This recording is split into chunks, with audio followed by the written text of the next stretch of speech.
the signals for the Baltimore Colts. Unitas gives to Amici. The Colts are the world champions. Amici scores. It's amazing, sensational, dramatic, heart-rending, exciting, thrilling finish in the history of college football. California won the big game. 5 seconds left in the game. You believe in miracles? Yes! Unbelievable. This is Phil Steele. This is Mike Burnham. This is Wes Durham. This is Mike Ashley. Hi, this is Chuck Foreman, number 44 of the Minnesota Vikings. Woo, mercy, this is handsome Jimmy Vane, the Boogie Woogie Man. This is Coach Fry with Virginia Tech Football, and you are listening to Big Dog Sports Talk. Are you ready to rock? Are you ready to roll? Okay, let's do it. You're in the doghouse with Rick Watson on Big Dog Sports Talk, presented by Pulaski County Sports and Entertainment. Join us in the Family Fencing Studios and chime in on the McClellan Chiropractic chat line. He's keeping cool with help from Little River Heating and Air, but this show is straight fire. And now, the big dog, Rick Watson.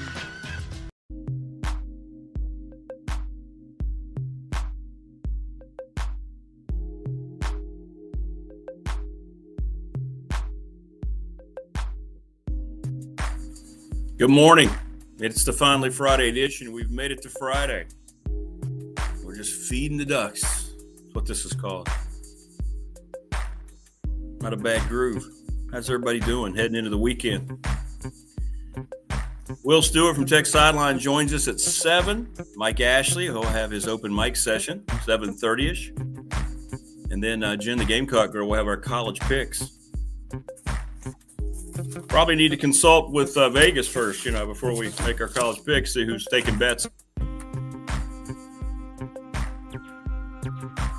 Hit us up on the McClellan Chiropractic chat room. We'd love to hear from you. Also, the BDST professional door text line, 540-391-0788. Good morning, everybody. Hope everybody's doing okay.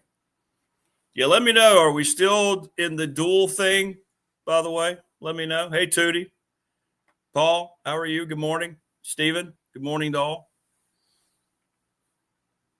It looks like we are, but good morning. And good morning to all the trolls and bots that are in the other chat. From the deep Dixie caverns to the Appalachian Trail and now the intercoastal bike ride in Palm Coast, BDST is on the air. Hey, how you doing, Opal? Well, that's great. That means YouTube got enough out of the show yesterday to do it again. So thank you. Thanks to everybody. Oh, hang on. I don't have that showing, do it? There's our comments. Good stuff. Good morning to everybody. All right, we've got great guests coming up. High school football last night. Carroll County beat Radford. It was a shootout. It was like 39-34, something like that. Rodney, I think you were there. And the Battle of the Bergs went to Blacksburg over Christiansburg. The major news yesterday, and how long have we been on this back on the radio show before our hiatus into the YouTube show? How long were we on this about once you saw the eager acceptance of the Professional Sports League and intercollegiate athletics into gambling? Only earlier this week, it was officially okay for college athletes to gamble on pro sports. That came directly from the NCAA. And, of course, now this entire NBA scandal is going to absolutely destroy that league. 34 folks charged. It came out. This has been an ongoing investigation involving Chauncey Billups, Terry Rozier, and many, many others. We've got 5 different mafia families tied into this. What we learned yesterday is only the tip of the iceberg. And what this threatens us as sports fans with is now everything we watch, we have to take into question. The legitimacy of our sports is the one thing that we always had when we exercise what we need to get out of reality and we get lost in sports. I mean, Tech plays California tonight. That spread, by the way, has gone up from 3.5 to 6.5. And now you look at it and you go, well, what's going on?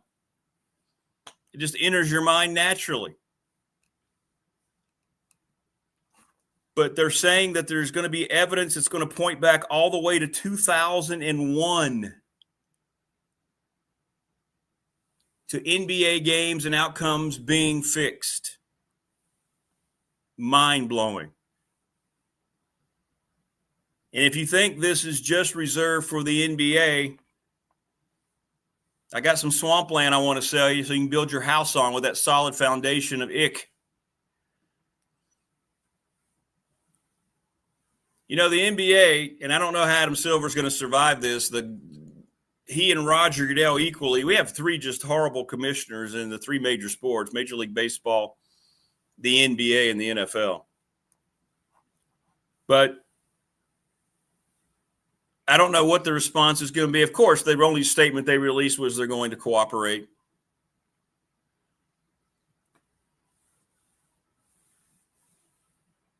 NBA refs are going to be indicted in all this. We had the incident. These kind of all make sense now, right? The unprecedented move by the SEC when they reviewed the Auburn-Georgia game. We just talked about this on Wednesday. 40-year official announced yesterday it is absolutely permanently suspended for the rest of the year. Now it makes sense, right, from our perspective, just a little bit, when we see the officiating never get reprimanded by these leagues. They take it out on the coaches, right? They say you can't criticize. We don't want to hear that. Even though you're watching NFL games in real time, college games be decided or at least influenced by just terrible calls.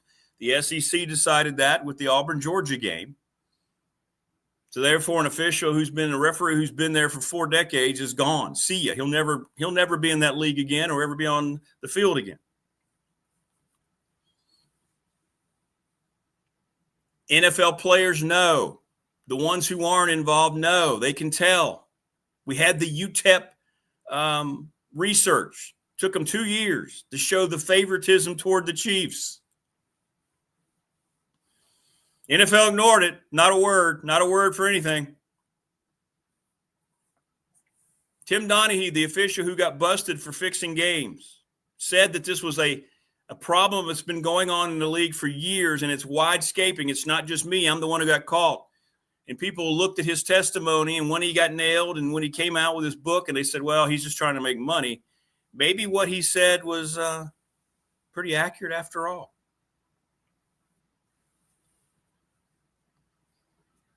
You might be right, Detroit Siggy. My friend, he says baseball, basketball, nobody cares about sports unless gambling is involved. That's probably accurate now. And did you see ESPN yesterday? Just encompassing everything they've become. They're sitting there on that horrible, I don't even know what it's called, Mike Greenberg show. And they're talking about all this with the FBI and what just came down. And in the bottom right corner, you can't make it up. It was all over X. They have download the ESPN Bet app now, flashing it across the bottom of the screen. And they tried to remove it. I reposted it on X. Unbelievable. It's everything ESPN has become. Everything. And now we have to watch with a side eye and wonder how much of anything we're watching or anything we've watched is actually legitimate as sports fans. I told you the culture of the NBA. And now they think they're going to be able to tie in all these games that are taken off by the league players, right, that were defended. Tie that into games that were being wagered on. And why are these guys doing it? They're multimillionaires. They get max contracts. They're never going to have to do anything for money ever again. Yeah, this kind of makes Pete Rose look a little tamer, doesn't it? But the greatest of all time, Michael Jordan, was tied into this, right? He was such a competitor. There have been so many folks over the years that have looked at that year off that he took. Remember when he went to go play for the White Sox organization a couple years? They were tying that all into, okay, that's how the league handled it then. They ignored it now, and it took investigators who've been on this now for over a year, 2 years. It's been going on for a while.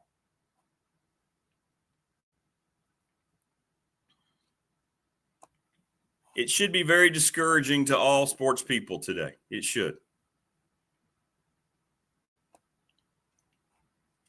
It really is. It's a disturbing thing.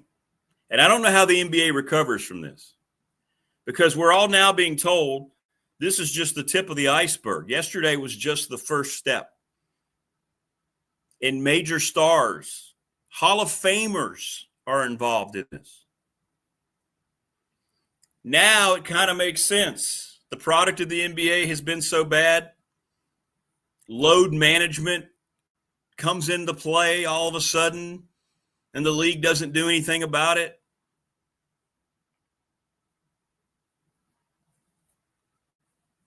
Crazy, crazy.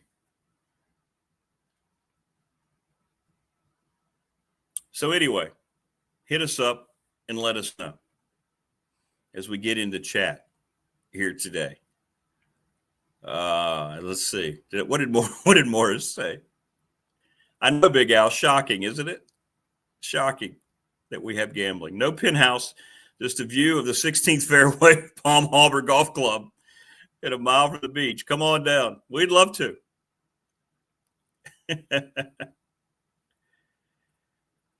Yeah, exactly. NFL. I mean, everybody, I would bring this up. I'd watch games and people would say, don't you think something's going on? Oh, you're just a conspiracy theorist. No, we've got eyes. We can see. How many games have been influenced by calls? We won't know unless there's more going on. Is the NBA the only league being investigated? Probably not. Probably not.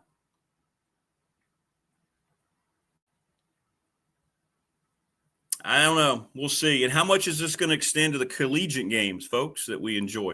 It's rampant in college basketball. I told you 2 weeks ago, and then that came out, the probe about mid-majors. Absolute widespread fraud was the word we heard from the representative who's on that investigative team.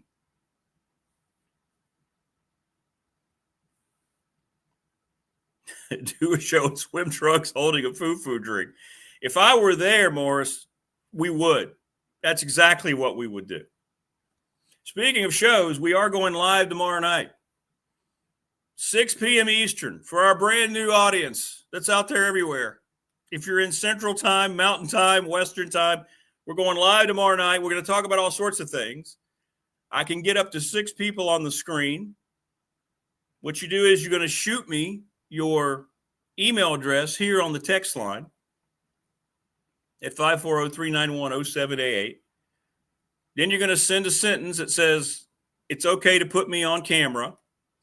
And then we're going to go live. We'll have the chat open. And we're just doing that because it's going to be my last Saturday off for a long time because of basketball and my travels and so forth. So that's tomorrow night, 6 p.m. The Tech game's tonight. Tech, by the way, again, it keeps going up. It went up 2 points yesterday. The spread, to 6.5. So join us tomorrow night. You can share whatever beverages you're having. And I don't have a time frame on it. We'll see how it's going. Dwight Vick said he's going to join us. I've invited other people if they want to jump on, our contributors. But that'll be tomorrow night at 6, tomorrow evening. I have soccer at 2. And then I have thank you. I got it, Paul.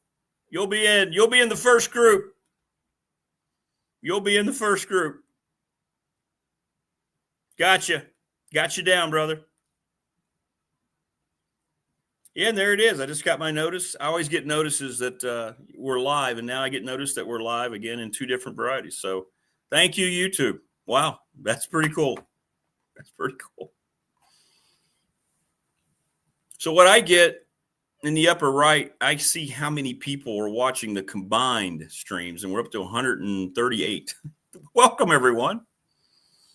Be nice in your trolling comments, your disparaging words. You bot you. That's perfect. So here's an example. So Paul sent me his email, and he said it's okay to put my face on YouTube. And he added in to talk sports. That's all we need. Tomorrow, that's all we need. Okay? So ESPN barely covered this because they've been in bed with the NBA. Of course, they're going to do what they do. Just embarrassing.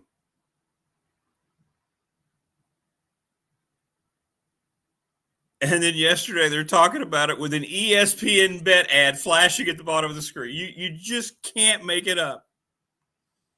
You can't make it up. Hey, Pat K. You're welcome. No, thanks for being part of this. Means everything.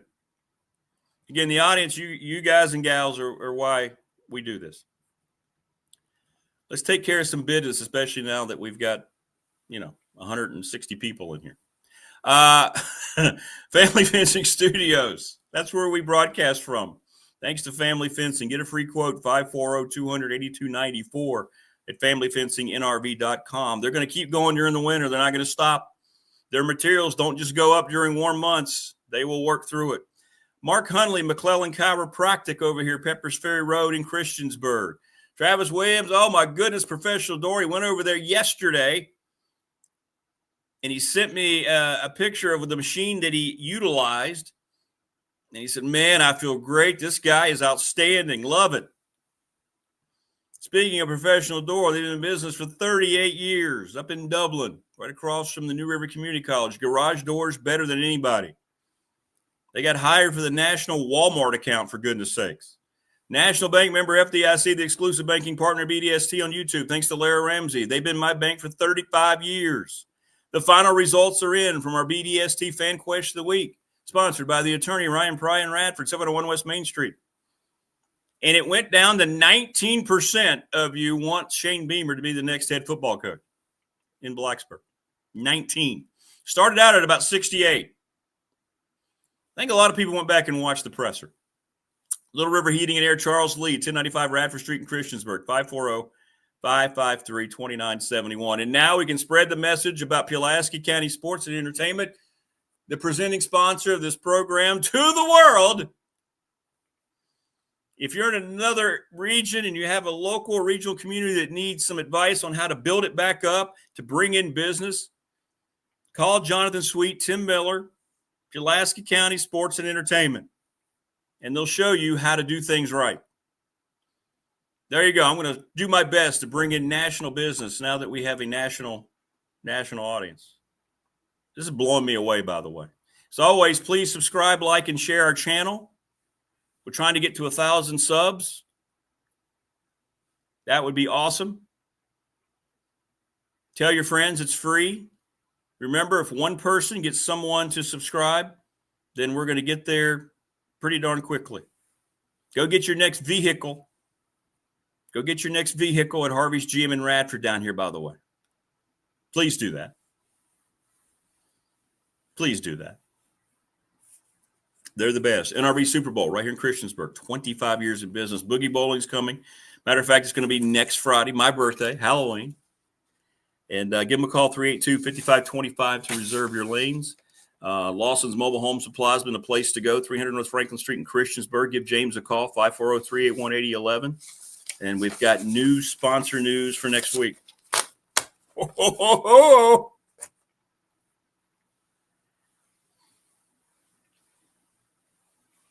that's awesome, Pat. Thank you. Welcome. You're welcome. Your comments are welcome.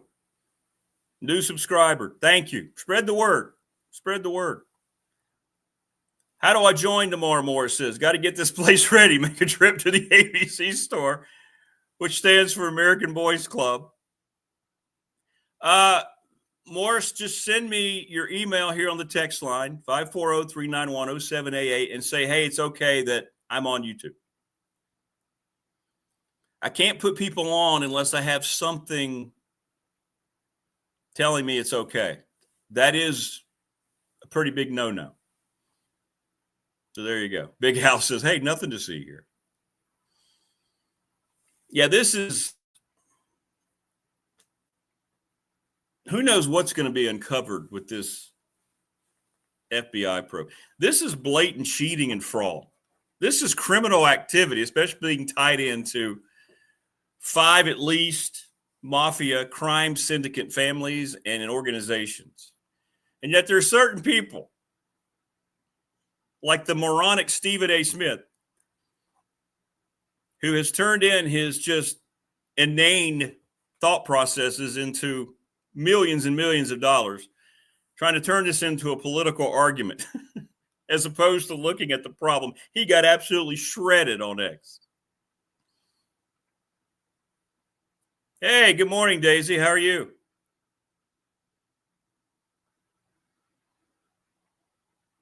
Met a girl named Daisy.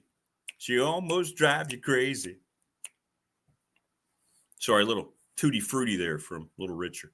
We can't actually play the music on YouTube, so we burst into song.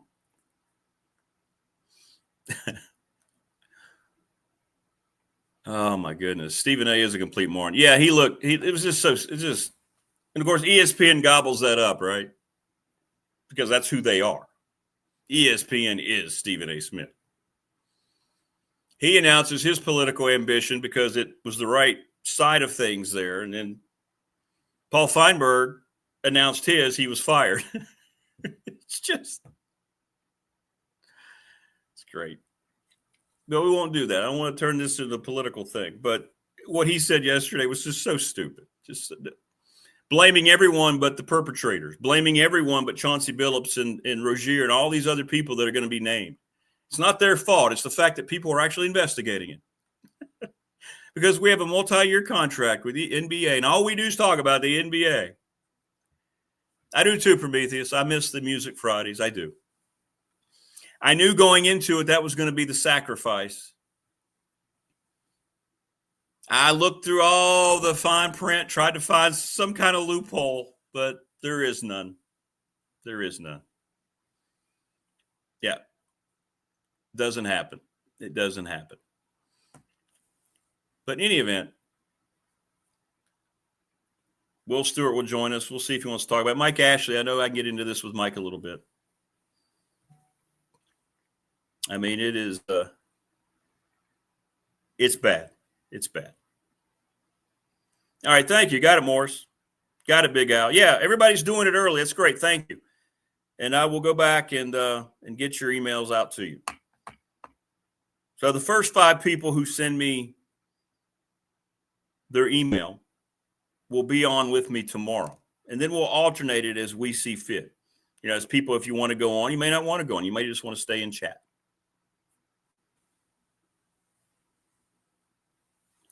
Big Al says, is anyone stupid enough to believe the mob is worried about politics? Exactly. 100%. And you know what, though? Here's the thing, as things were being exposed yesterday, I absorbed all the news, and I'm not surprised. Are there people surprised? You're the best audience in sports radio now / YouTube. Are you surprised that this is going on? Is anyone surprised? A lot of things kind of connect now, doesn't it? How the leagues bend over backward to protect their officials.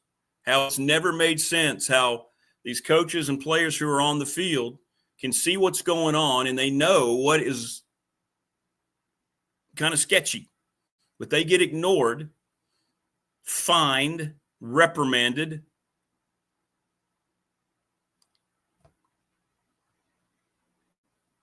Why are they so protected? And I gave you the Dre Greenlaw story for the Broncos, right? That referee pushed a Bronco player during that celebration when they rallied for the 33 fourth quarter points. And now that gets a little sketchy. But anyway, so Greenlaw went after, he kind of trotted up the field, went after the official. What are you doing pushing my guy? You can read his lips. What was that? Then he turns around, goes back. He gets suspended. He appealed. And, of course, the NFL upheld the suspension. We can't have him going after the official despite what the official may have done, making physical contact with a player. That's okay, the NFL said. How much are the commissioners complicit in all this?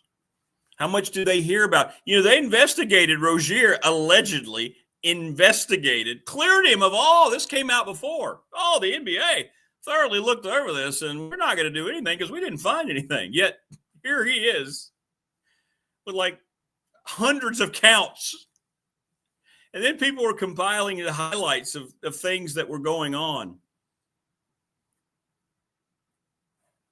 There's this one now that went viral of Kevin Durant. Maybe he's one of the stars tied to this, where there's this guy in the stands. He's leaned over, getting ready for free throws, and the guy's like communicating with him, showing his phone and pointing at his hat as if to say, hey, and the guy's nodding and he's shrugging, and you see Durant look at the fan and go, I got you.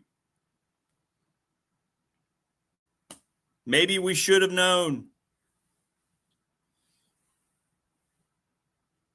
Bob says, give you 3-1. This is not big as a deal as everyone thinks it is. I'll take those odds. This is a damn big deal. Because, see, if you're going to allow this, and if you're going to have that mindset, then this is now professional wrestling, which I love, but they don't go about trying to tell you that it's anything but entertainment. Is this what professional sports now is going to become? And can it survive if we have to start looking at it and shifting our mindset to where it's just entertainment? It's not about competition. It's not about winning, not about loser. Oh, cool. I don't know who Christopher Ranieri is, but I'll take that as a compliment if he's part of the Hells Angels. Thanks, William.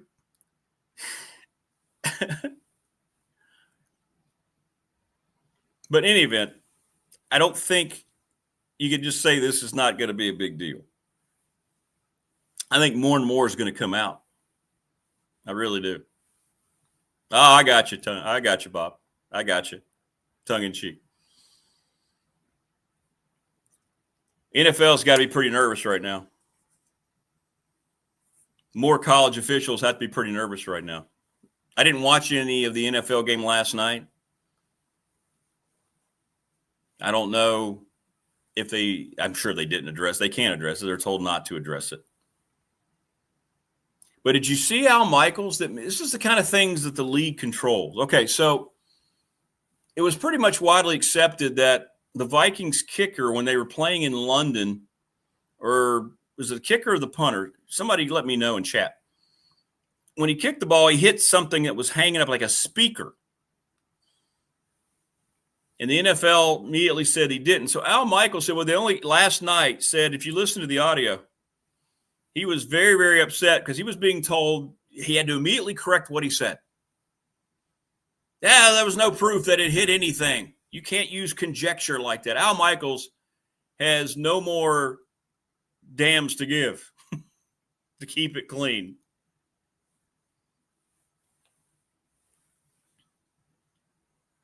Speaker wire. Thanks, Jason. So the kicker hit a speaker wire in England. Everybody saw it. The NFL said it didn't happen. Officials said it didn't happen. So Michaels referenced it last night. Oh, really, Pat? Okay, I will. I will do that. That's cool. Is that a good thing, Pat? If I look that much like, is it Chris Ranieri? Ranieri? I don't want to pronounce it incorrectly. But anyway, the NFL said it didn't happen. So Michaels referenced it last night, and then the NFL sat on him, and then he came on and said, well, the NFL's telling me I have to retract my statement. It was awesome. What does Al Michaels care? He's in his 70s. It's a Hall of Fame broadcaster. He has the most legendary call, one of the top 2 or 3 calls of all time. Do you believe in miracles? Yes.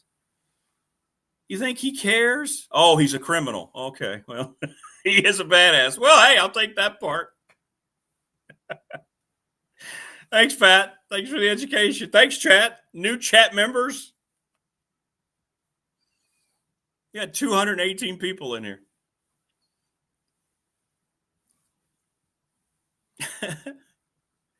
Modern day Red Sox cheating scandal. I know. See, this is what we don't know now. We have to look back at things we questioned at the time. It tried to be explained away.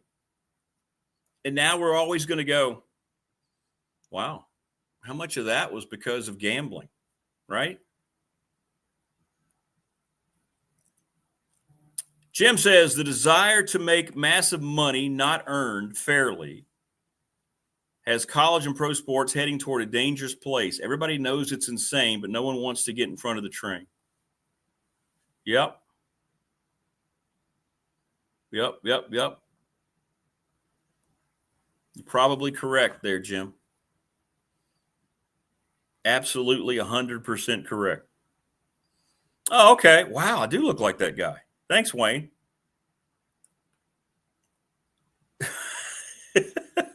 I do look like Chris, don't I? Chris Rainman Ranieri. Man, that's pretty cool. Thanks for the education, chat. I really do.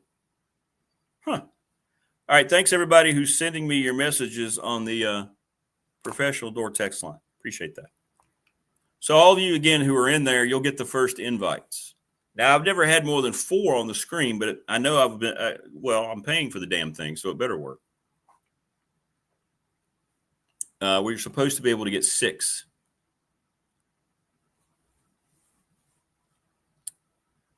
Anyway, your thoughts. Hit me up on the text line. Hit me up here in the chat room. We do have a football game tonight here in Blacksburg. I mean, everything kind of gets skewed a little bit now. Virginia Tech, I mentioned it. The spread has gone all the way up to 6.5. 7:30 tonight on ESPN.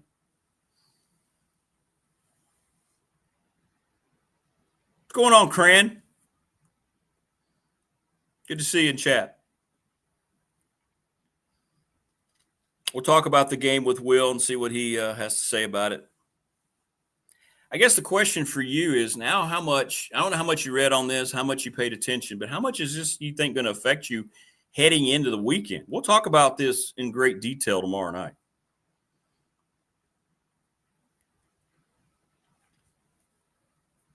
Anybody have tonight's opt-outs? Has that been released? Usually Tech Sideline does a pretty good job with that. Let me check Bitter here. Andy Bitter, the senior staff writer. I don't know if that's been posted yet. Maybe that'll come out today. Wayne, I bet you it's released today. Oh, no, here we go. The initial availability report out for Tech. You ask and we try to help. Of course, Quentin Reddish, Joshua Clark, Keelan Adams, Chance Wiggins, Jeffrey Overton Jr., Caleb Brown, Brandon Bennett, Sherrod Henderson, James Jeanette, Montavious Cunningham, Brody Meadows, L.J. Booker, Joseph Hobbs, Andrew Hanchuk. Jaden Keller is questionable. Terrion Stewart, Cameron Selden, Thomas Williams, Brett Clatterball, and Grant Karczewski probable. There you go. Hope that helps. Hope that helps.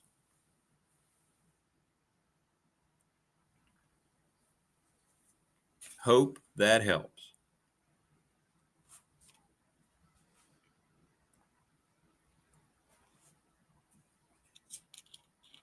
So there you go. It's there. It's there.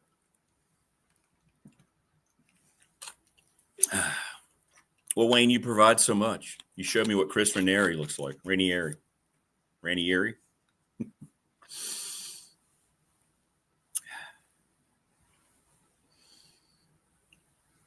People are saying that the other chat gets pretty. It's a lot of bots. It's just a lot of people. Don't worry about it. That's part of the whole thing. I learned that from a lot of people who start this format a long time ago. It's just part of it. When this happens, and this happens to their channels too, that's how their channels kind of get going. So it's cool. This is back-to-back days that this has happened. So it's kind of neat. It's kind of neat. Glad to see it. Glad to see it. But yeah, this is not going to go away. And this is something that's going to be very massive. And I think Jason Whitlock said it. He's a polarizing figure as well. Used to be with ESPN. And he said this. He said, we've been watching these sports. We know this doesn't look right. That doesn't look right. These games look phony and rigged. And he's ripping ESPN that they don't care about the integrity of it with what Smith said yesterday. And Stephen A. Smith came on this show back in like 2009 when I was on just the radio. And what he's turned into and what his character has turned into is ridiculous. So they won't do, in other words, if you're looking for news, you're not going to get it on the 4-letter network. They are not.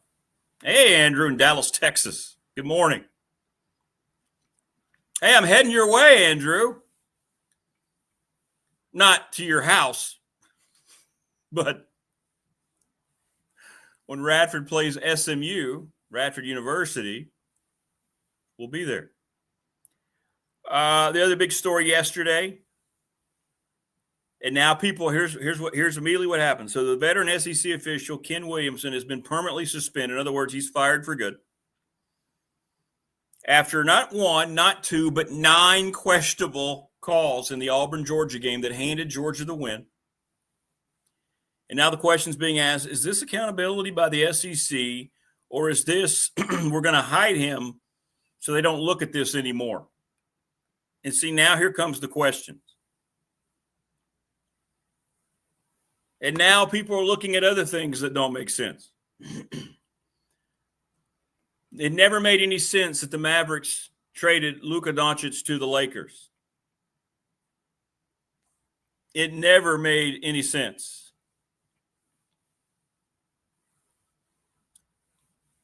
Right?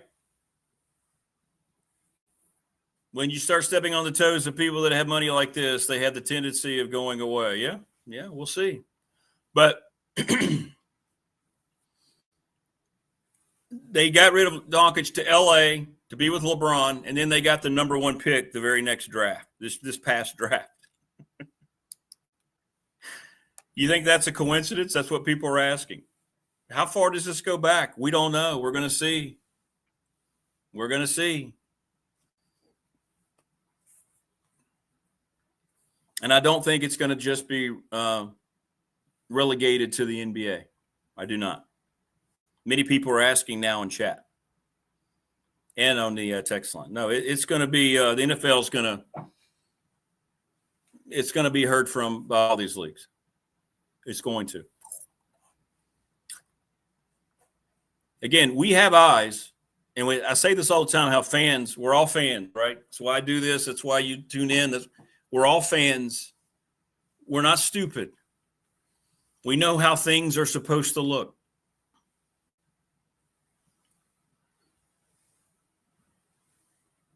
Charles Barkley ripped the league yesterday. Wayne just referenced him in chat.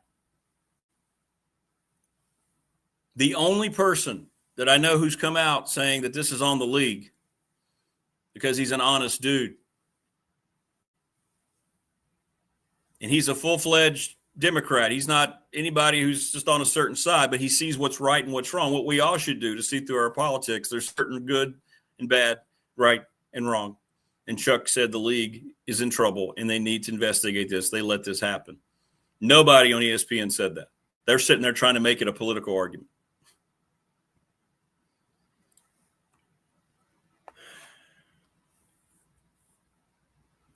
There's no truth in access media anymore. And I don't know her name, but this just insane.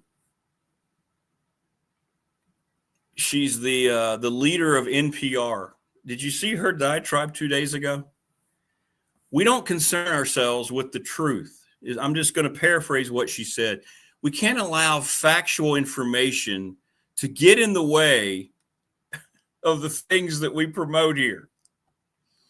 I'm not making it up. That's NPR. People think they listen to NPR and they're smart. It's just more propaganda. That's what she said.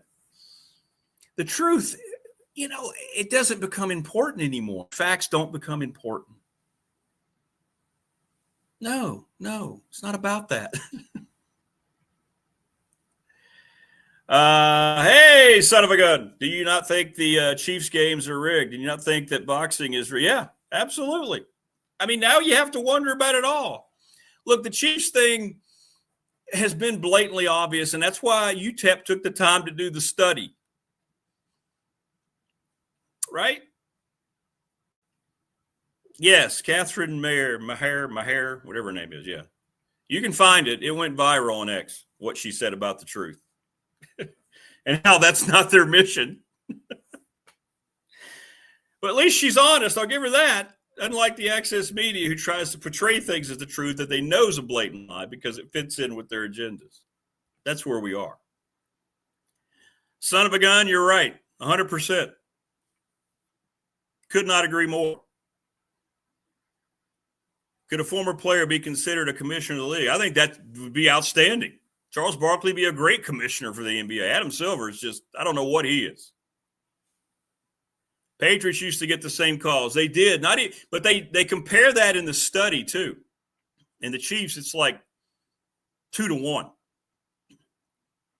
You see, the Patriots were blatantly cheating. The Patriots were filming other teams. Troy says, wait, pro wrestling is rigged? No. And here's what I always get into not an argument. Pro wrestling is not rigged. It's choreographed. We love it because it takes a hell of a lot of talent for those big, strong, athletic dudes to go in there to keep in mind the things that they practice without hurting themselves, and it's still very entertaining. So we won't say it's rigged. Right? We're not going to say that it's rigged.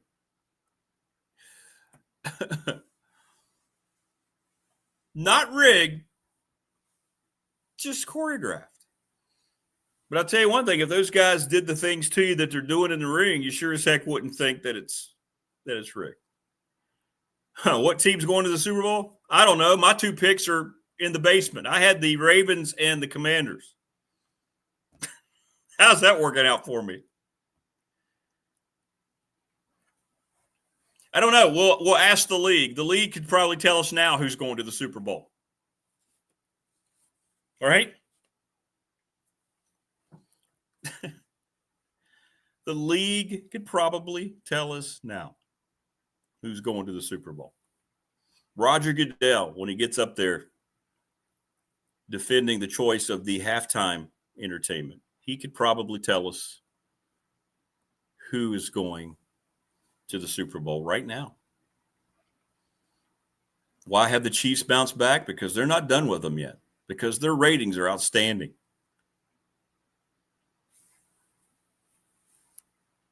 So I don't know. I couldn't tell you. I've been wrong so far completely. I think if you're a Washington fan, you got to start being concerned that Jaden Daniels is going to be an injury problem throughout his career. Yeah.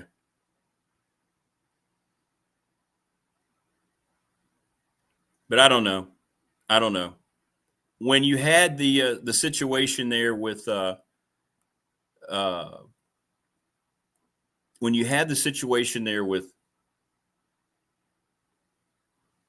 league looking at things very quickly, when there is something, remember the pass interference? Was it Saints and Vikings? Remember that? Yeah, we talked about that. I talked about that yesterday with some of our baseball people. Joe Villatello, he's going to I got to really let Creed in. He's been out. It's 34 degrees. I'll be back.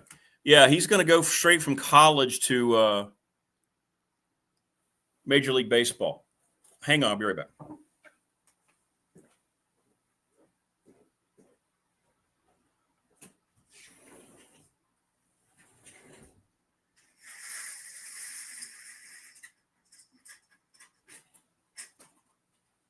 All right, you good? Good. Balboa Creed out hunting, so I had to go let him in because it's like 30-some degrees up. He's ready to come in. Yeah, he's ready to come in. Why don't we use AI in baseball and get rid of the umpire for the strike? I think that's happening. I think they're going to the electronic strike zone, right? They have to. And that's something else, right? Look how bad umpiring has gotten in baseball. We have kind of pushed back against technology for a long time.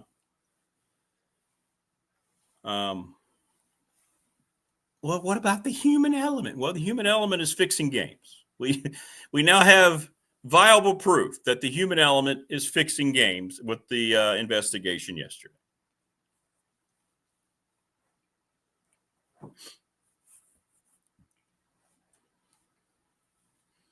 We need all the technology we can get at this point. I would think all the leagues would make sure that we have all the technology we can get, because if their games all of a sudden aren't legitimate anymore, then it is wrestling. Troy says the fired college ref could get a job officiating pro wrestling. Those refs miss all kinds of stuff. That's true. They do. I don't know about you, but see, when I grew up watching it, I've always loved wrestling. I wish I still had that feeling, but I watched it forever. I mean, it was part of who we were. That's why I love these documentaries on A&E, man. I love these characters. I love to hear the stories of how the characters were developed, and when you decide to, when they decide to get to the point where they're over enough to win a title. I love it.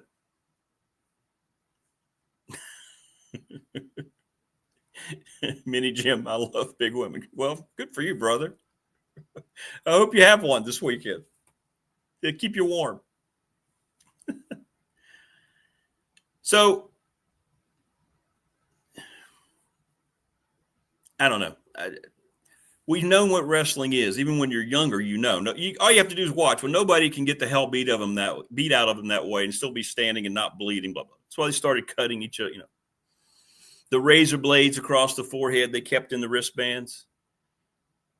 Guys would go down and just do the little slice. Ric Flair was famous for it, and you saw the scars. But you see, it was choreographed. We knew it was, but we didn't care. We got into the characters. It was like watching a movie come to life. Prometheus, why am I the only person who thinks Cal is a very bad matchup with Tech? The passing game with Cal's very good. He's predicting a boat race win. Wow. Okay. We'll see, man. You might be right. I see you, Jim, Mini Jim.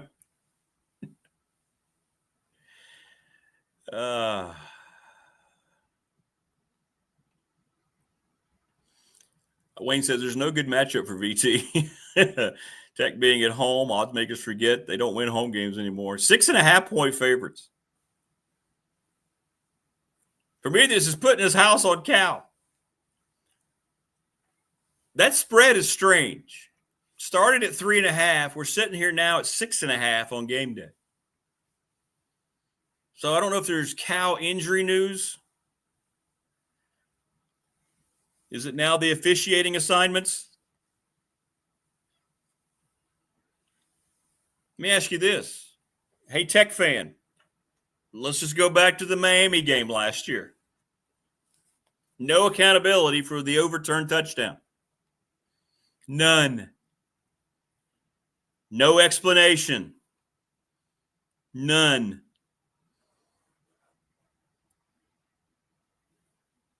It's called a touchdown. It should have stayed a touchdown. Remember how angry you all were? Remember?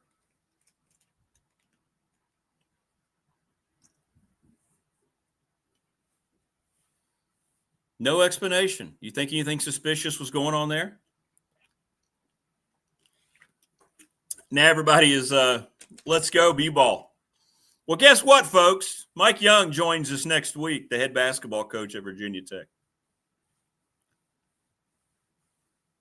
Little Hazy, up from Scotland. Really, Hazy? Are you in Scotland? This is cool.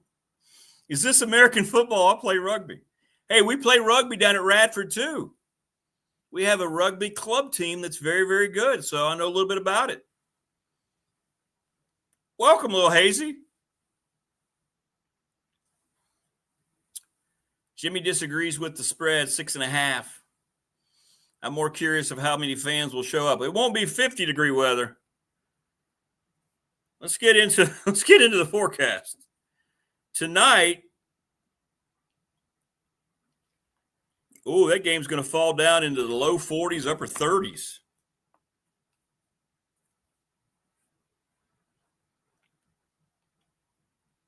Yeah, I will. I'll talk to him about that. Yeah, I'll talk about that. Everybody all excited about Liz Kitley coming back. It's the state of Tech athletics.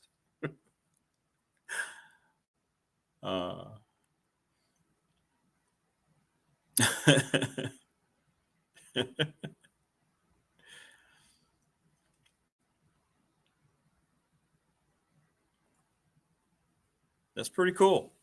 Well, welcome, little Hazy. That's awesome. Jimmy hates cold weather. Yeah, Mike Young joins us tomorrow. Or not tomorrow. Let's see. I don't know the day yet. They're going to let me know today, I think. But we'll let you know. I'll let you know tomorrow in chat what day Coach Young's going to be on with us.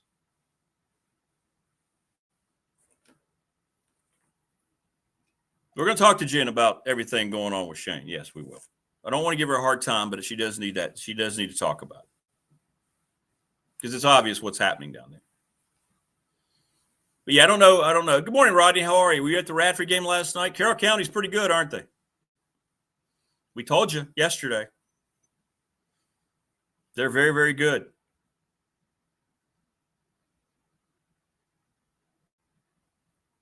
Very, very, very good.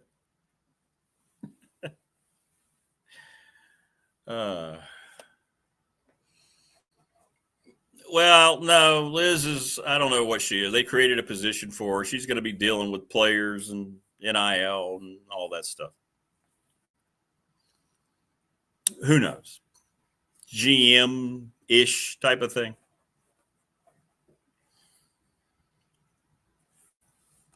But, so I don't know.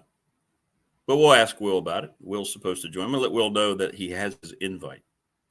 And this is what I'll do tomorrow, by the way. For all of y'all, I will let you know when I send you the invite so you can run to your inbox. All right. All right. So Will now knows. Carroll County ran for over 500 yards on the ground. Really? Whew. She did not make it in the WNBA. Liz Kitley. She got cut, and her professional career in that league is over. Good morning, John. How are you? Great to see you in here.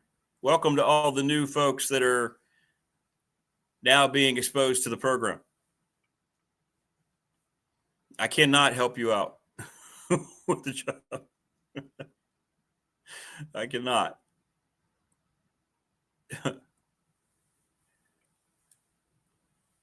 Yeah, I think Mike Young's team is a sleeper. I do. I think they're going to be good. All I know is Mike Young thinks they're good, and that's all I need to hear.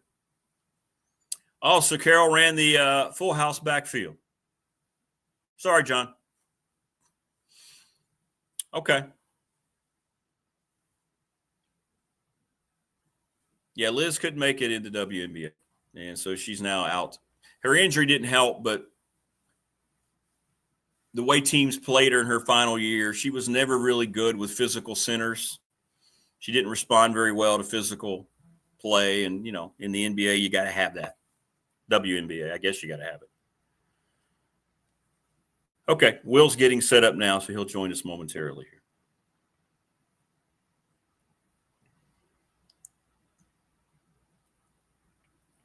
Is that for, by the way, let me get this out of the way. So, Morris, is that for tonight's game? 3 tickets? Is that for tonight's game?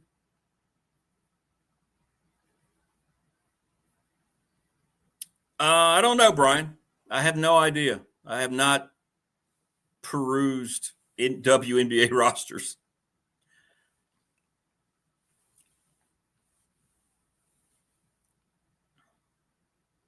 Let me know, Morris. Is that for tonight? Morris has 3 tickets that electronic tickets, so he can get them to you. But I don't want to give out Morris's stuff on the air.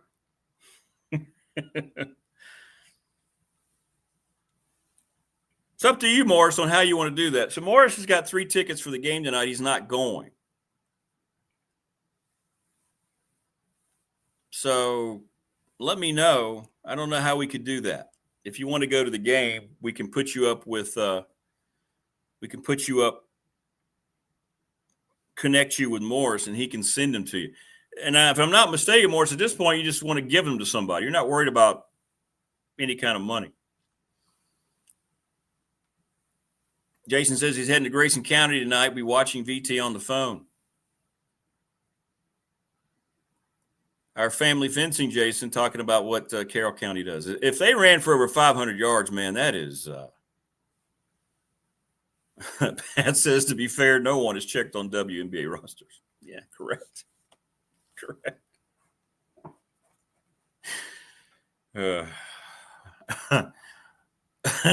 This is true. Wow.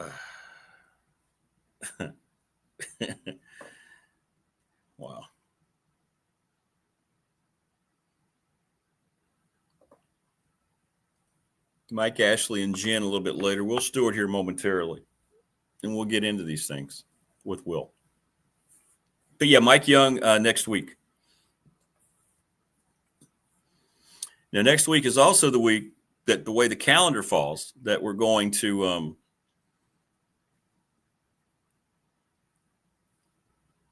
that we're supposed to have Marty and Rags, but I haven't gotten confirmation yet from either one. So we'll see. So we shall see.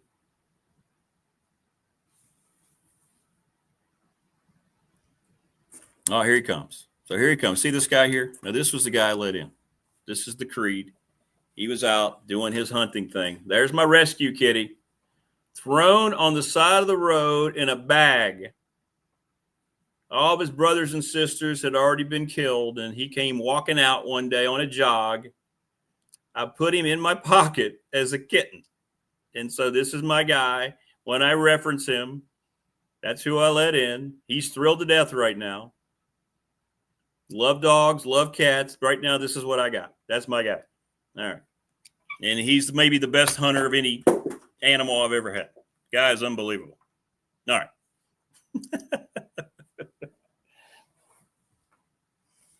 But he was ready to come in at 30 degrees this morning.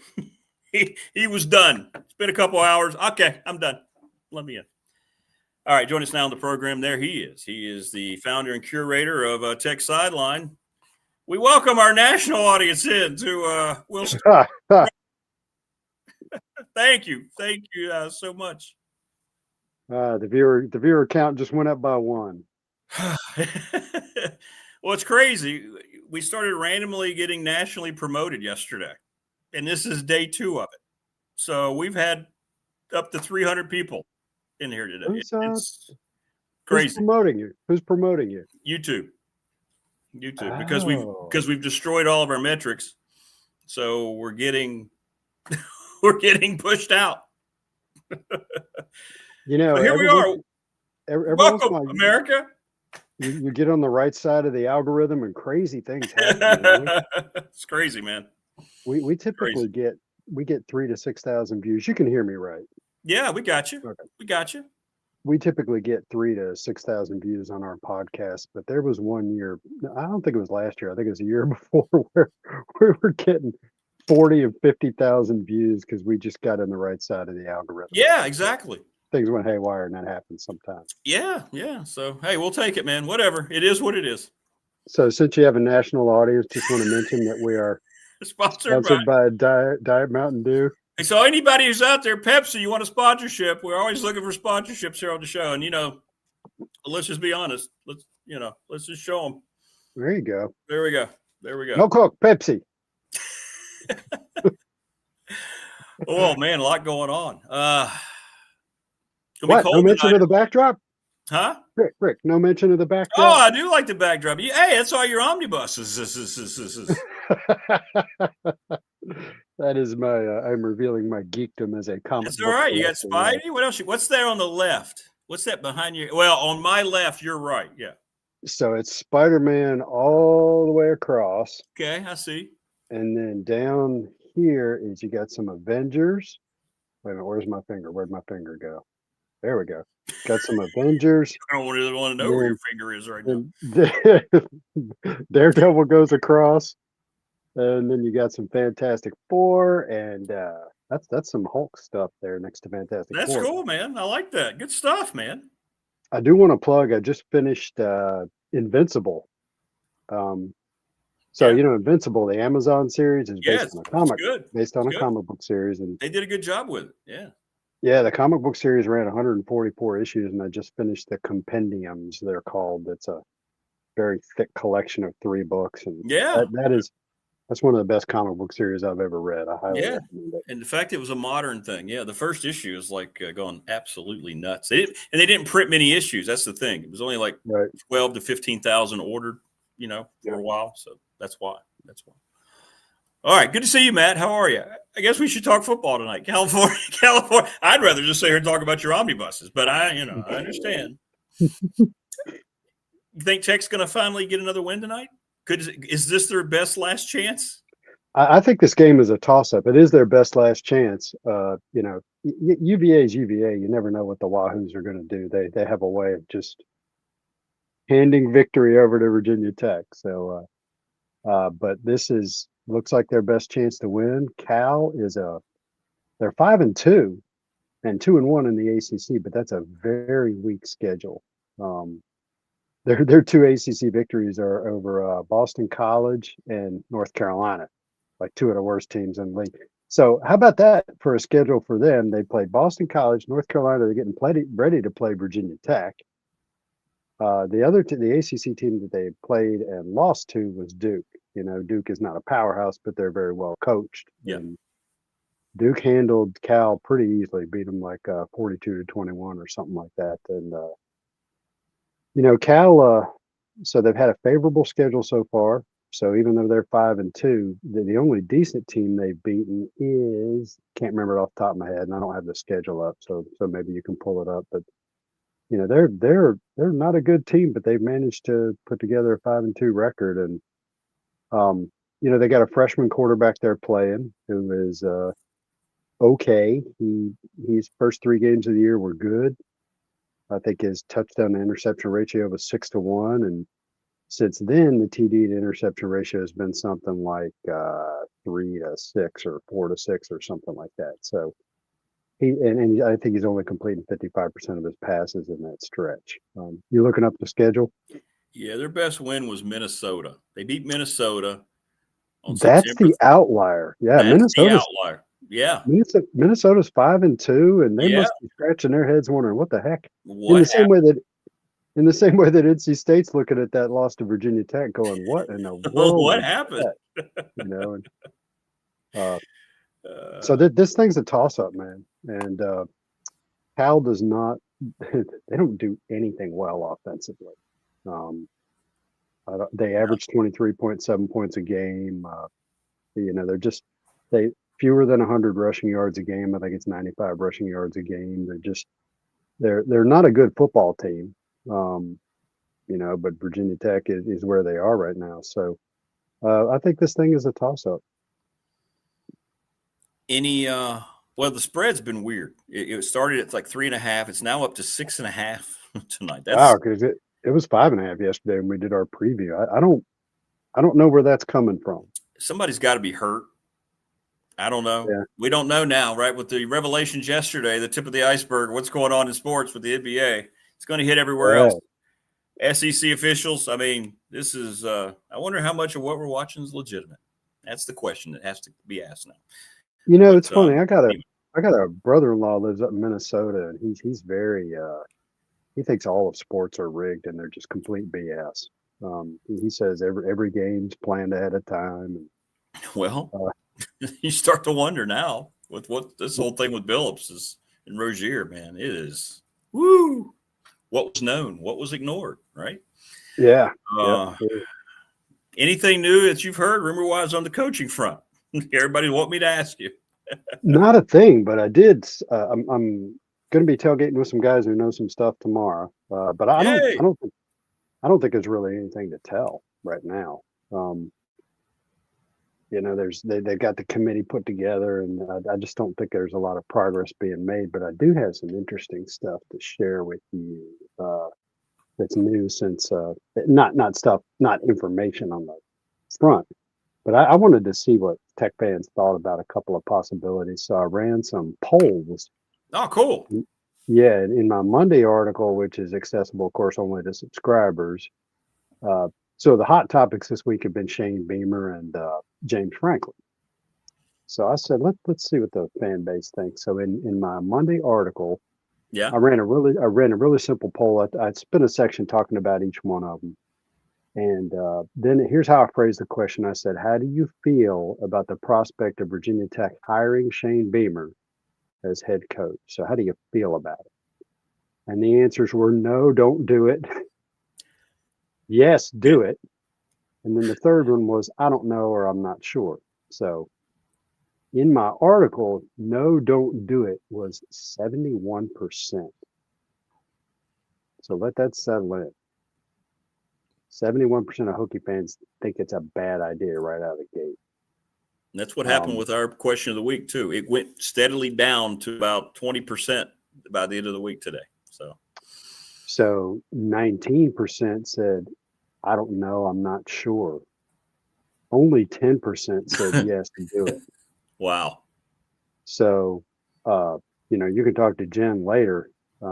There's different schools of thought on whether or not that's much of a possibility. I've texted her about and asked her what she thought, and she said Shane loves it in South Carolina and his family loves it, so he's not gonna let go of that one easily. It's not like he's I think when she says that, what she's saying is he's not going to try to beat the posse. He's not going to head out of town and try to beat the posse. He's going to hang on for dear life until they absolutely, get rid of him. Right. So that's a school of thought. But so let's say it does happen. He's going to come in with a lot of built-in resistance from the very get-go. So let's compare that to. So that's inside my article. Then I go out on Twitter where the audience is different. Yes. And I said, how do you feel about hiring Shane Beamer as head coach? In the article, 71% was no, don't do it. And on Twitter, 63% was no, don't do it. In the article, it was 10% saying yes, do it. On Twitter, it was only 12% saying yes, do it. And then not sure was 25% out on Twitter. So that does not bode well for fan sentiment if they wind up hiring Shane Beamer. No, I don't think that's no. And but there are people on the committee who want him, who are very intrigued by the idea of hiring him. Trust me, I've provided that information to the people I know that are anywhere near the committee. I've shown them that, and I've said, "Sure, you want to do that?" As well with James Franklin. Yes, so let's go look that up. Because that's getting a lot of positive vibes on this end too. People want James Franklin. Oh, yeah, and so you dropped out on me there for a second, and you froze up, and then you started moving, and you said James Franklin. Yeah, yours froze up too. I don't know what's going on there. Yeah, usually I do that, but anyway. All right, so let's go look at the James Franklin poll. Same question: how do you feel about hiring James Franklin? Yes, do it. No, don't do it. And I don't know, or I'm not sure. Yes, do it. In the article was 63%. So it's about 2 out of every 3. No, don't do it was 19%, and I don't know, or I'm not sure was 18%. So that's flipped sentiment. Did you ever imagine you'd see a day where Virginia Tech fans would prefer hiring James Franklin over Shane Beamer? No, but at a certain time, no, you would have never. Yes, correct. You never would have thought that degree. Right, not to that degree, that exaggerated. Yes. So out on Twitter, what do? They say 79.8%, 80% out on Twitter say yes, do it, hire James Franklin, and only 10% say no, don't do it, and then another 10% are not sure. So that's interesting stuff. Here's my theory. I want to ask your opinion because and it's not. We're not doing this revisionist history. When I had the radio show, I thought the Brent Pry hire was curious and made no sense. Yeah. Turned out that was the case. It was a huge reach. Do you feel like now there's more pressure to bring in a name as opposed to what I think is the obvious answer, and you go get the duo at James Madison, which they didn't even entertain the idea of before? Oh, by the way, that guy now is at Indiana, and he's arguably the best coach in the country. So it feels like you have the easy answer. But they can't afford to do that now, can they? It's almost like they pigeonholed themselves where they have to find a name as opposed to what may make more sense. Even a John Summerall at Tulane, who I think would be outstanding at a P4. He's going to get a P4 job this rotation. I don't know. What do you think? Do you think there's something to that? I keep hearing the term splash hire. They're going to have to win the press conference. Yep, what Phil Mason said they shouldn't do. Yep. Yeah, and I get that. There's also the added dimension of pressure of that they've come out and said they're going to increase funding to the program. An extra $30 million a year of that is going to have to come from the fans. I remember you and I have talked about this. The fans currently donate 30, and this includes the big donors. They donate 30 to 35 million a year, and they're going to be asked to basically double that. So the pressure is on to make a hire that makes everybody go, wow, yes, I'll throw money at that. So there's that added dimension to it, not just winning the press conference and impressing people, but getting them to pony up at a level that they've never ponied up at before. So there's pressure there. You're right. And you're right. Yeah. Makes and sense. I think as time goes by, there's just going to be more and more competition for those big names. I think Franklin's intriguing because he's not just another big name. He's a guy that he has already recruited the Mid-Atlantic area. You know, he's been here a while. He's kicked Virginia Tech butt in recruiting, you know, when they go head to head. And I can't remember who I heard. I think it was David Teal. So we have Teal on every week now. It's a segment we call Talking with Teal. And it does really good numbers on YouTube. People really like it. And Teal was asked about the possibility of hiring Franklin, and he said something like, well, it's all about what Franklin and his family want. You know, do they want to live in a town like Blacksburg, et cetera? My thought was, well, they've already spent the last 12 or 13 years living in a town like Blacksburg. Similar. It's very similar. It is. So the parallel you draw is when there have been basketball openings in the past, they've talked about Shaka Smart. And the word on Shaka is there ain't no way his family's coming to Blacksburg. He wants to live in a place that's more, he's a city larger. Guy. Yeah, he's a city guy. Well, nobody's saying that about James Franklin because I think the proof is in the pudding. He's been in state college for 12, 13 years. So there's that. So he recruits the area. He's used to living in that kind of town. Now he has said he wants to go to a place where he can be competitive for a national championship right away. And that's not Virginia Tech with the it's not. Tech roster right now. No, it's not. now there's a difference between making the playoff and competing for a national championship. Certainly the path to the playoff at Virginia Tech is pretty clear. You know, the ACC is not as strong as the SEC. Doesn't have the real heavyweights at the top like the Big Ten does.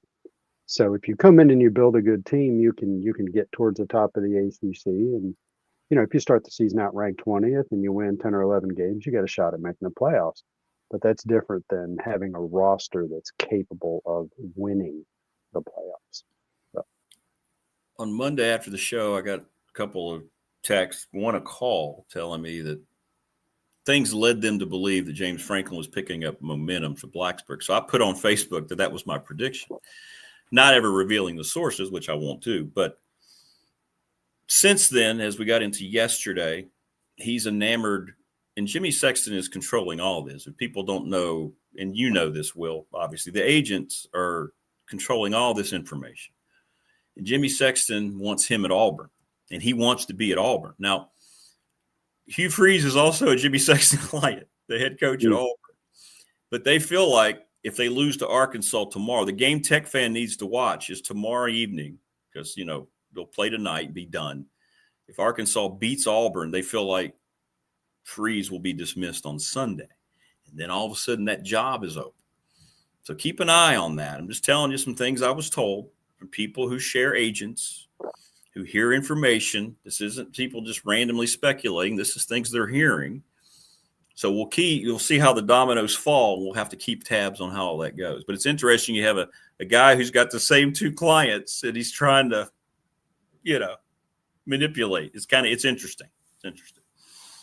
Yeah, you and I think I shared this rumor with you last week that Sexton was trying to negotiate Shane's buyout down so he could land Shane at Virginia Tech and land Franklin at South Carolina. So that was last week's rumor.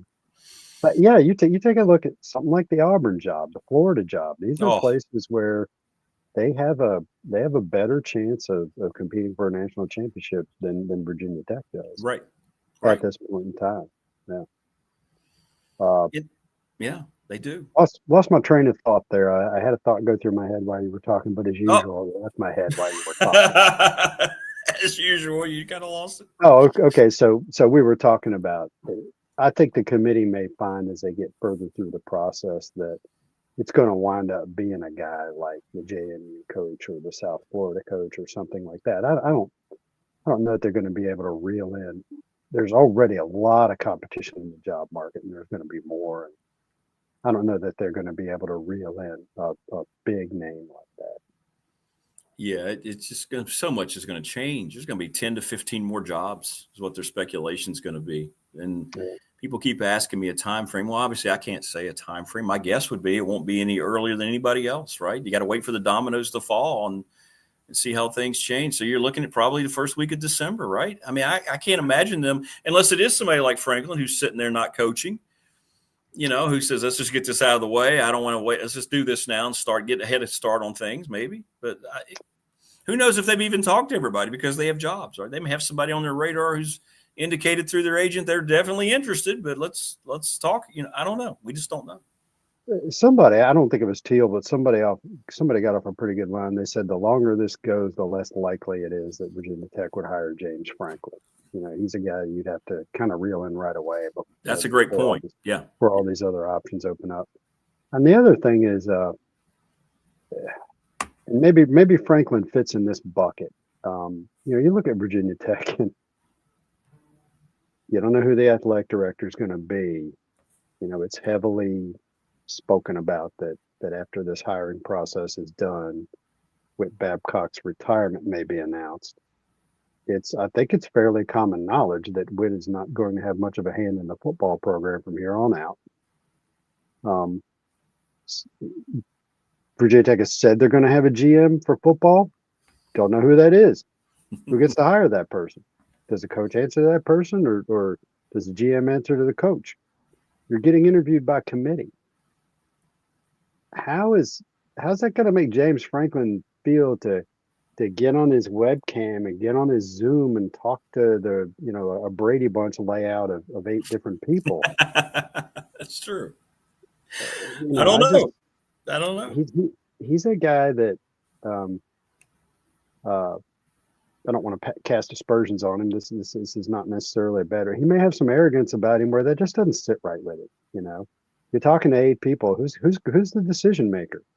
Whereas if you're him and you're able to talk to, like, you go back, you look at when Whit Babcock hired Buzz Williams.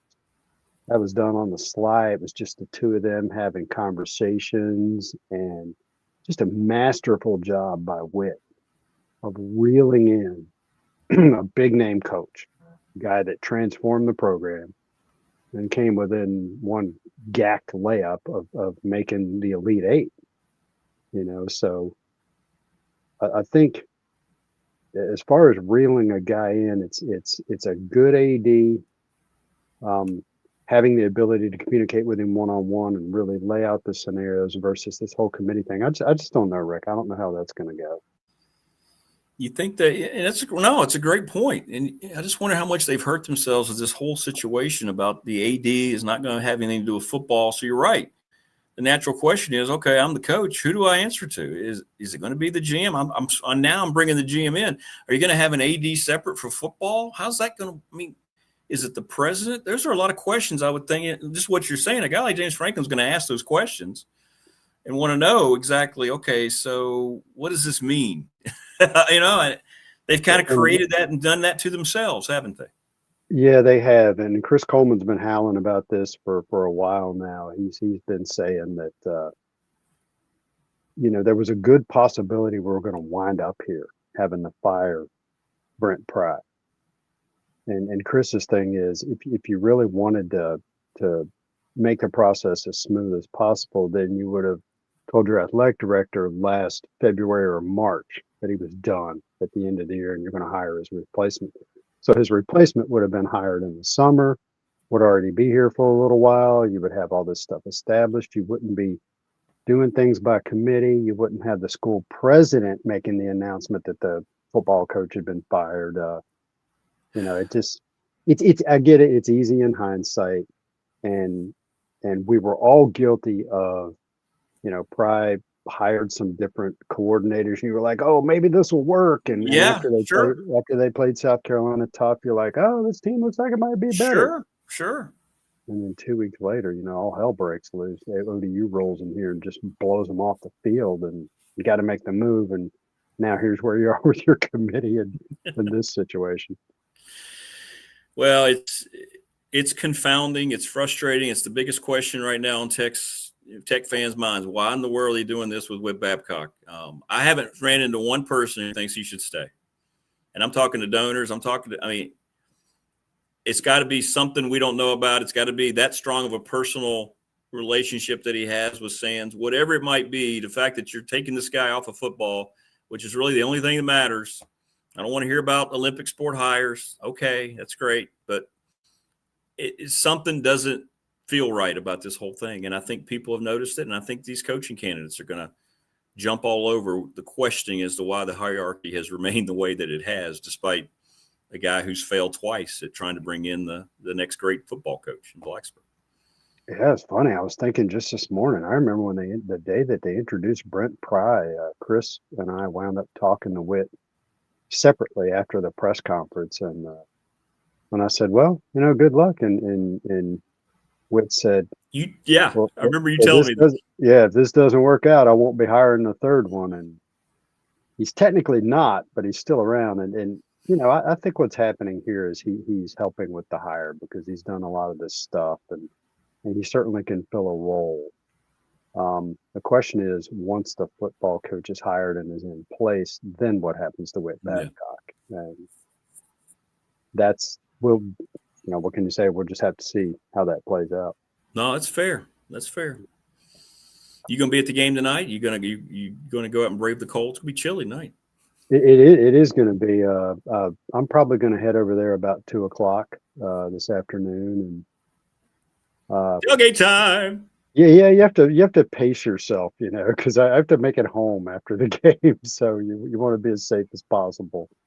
But yeah, it's gonna. So I'm gonna have to. I think all my cold gear is in the closet over there. So I'm gonna break that stuff out, and I'll be over there, and I'll be circulating from tailgate to tailgate and trying to find out what I can find out. I don't think there's a whole lot to find out though at this point. No. So what about you? I was thinking about you this morning. Do you go to the games? What do you do? No, I usually, most of the time I'm working. Like I've got a broadcast. Usually every time that they've had a home game, I've been on the air. So no, I usually don't get to go. I won't go out there tonight. No. You sure? I got a ticket in a parking spot. No, I'm good. I'll watch it and chill out. We're going to do a live thing tomorrow night at 6. It's my last Saturday off for the next 2.5 months. So we're gonna do like a live thing tomorrow with fans because the Tech game will be done, and it was big last time we did it. So hopefully that'll be opened up to the national YouTube audience like it has the last 2 days here. So I can't tell looking at this display. How many people do you have online right now? We have had already well over 550 views of the program. So at one time here we had 329. So right now we're at 167. So okay, there you go. Wow, well, good for you, man. So if Jen's watching and listening, the pressure's on. If people keep asking what happened, I'm like, but I started to research. I'm like, oh, okay. So this is. Now I know when I watch other shows, they talk about this, and I see how they've done they create a whole different stream for you. So I have kind of like a up close TikTok version. Oh yeah, I had nothing to do with. I had nothing to do with. I don't know. We used to do our podcast live, and we used to stream them out live on YouTube. And then after a while, we're like, it's probably not a good idea. One of these days, one of us or one of our interns is going to say something stupid. Right. And we're like, we need to make sure we can remove stuff from them. Hey, what are you gonna what omnibus you gonna read now that Invincible's done? What am I working? I'm working on Fantastic Four right now. There's a run by Hickman that's really good. It's all these alternate universes where there are all of these Reed Richards characters who are the alternate Reeds. It's good stuff. So it's funny.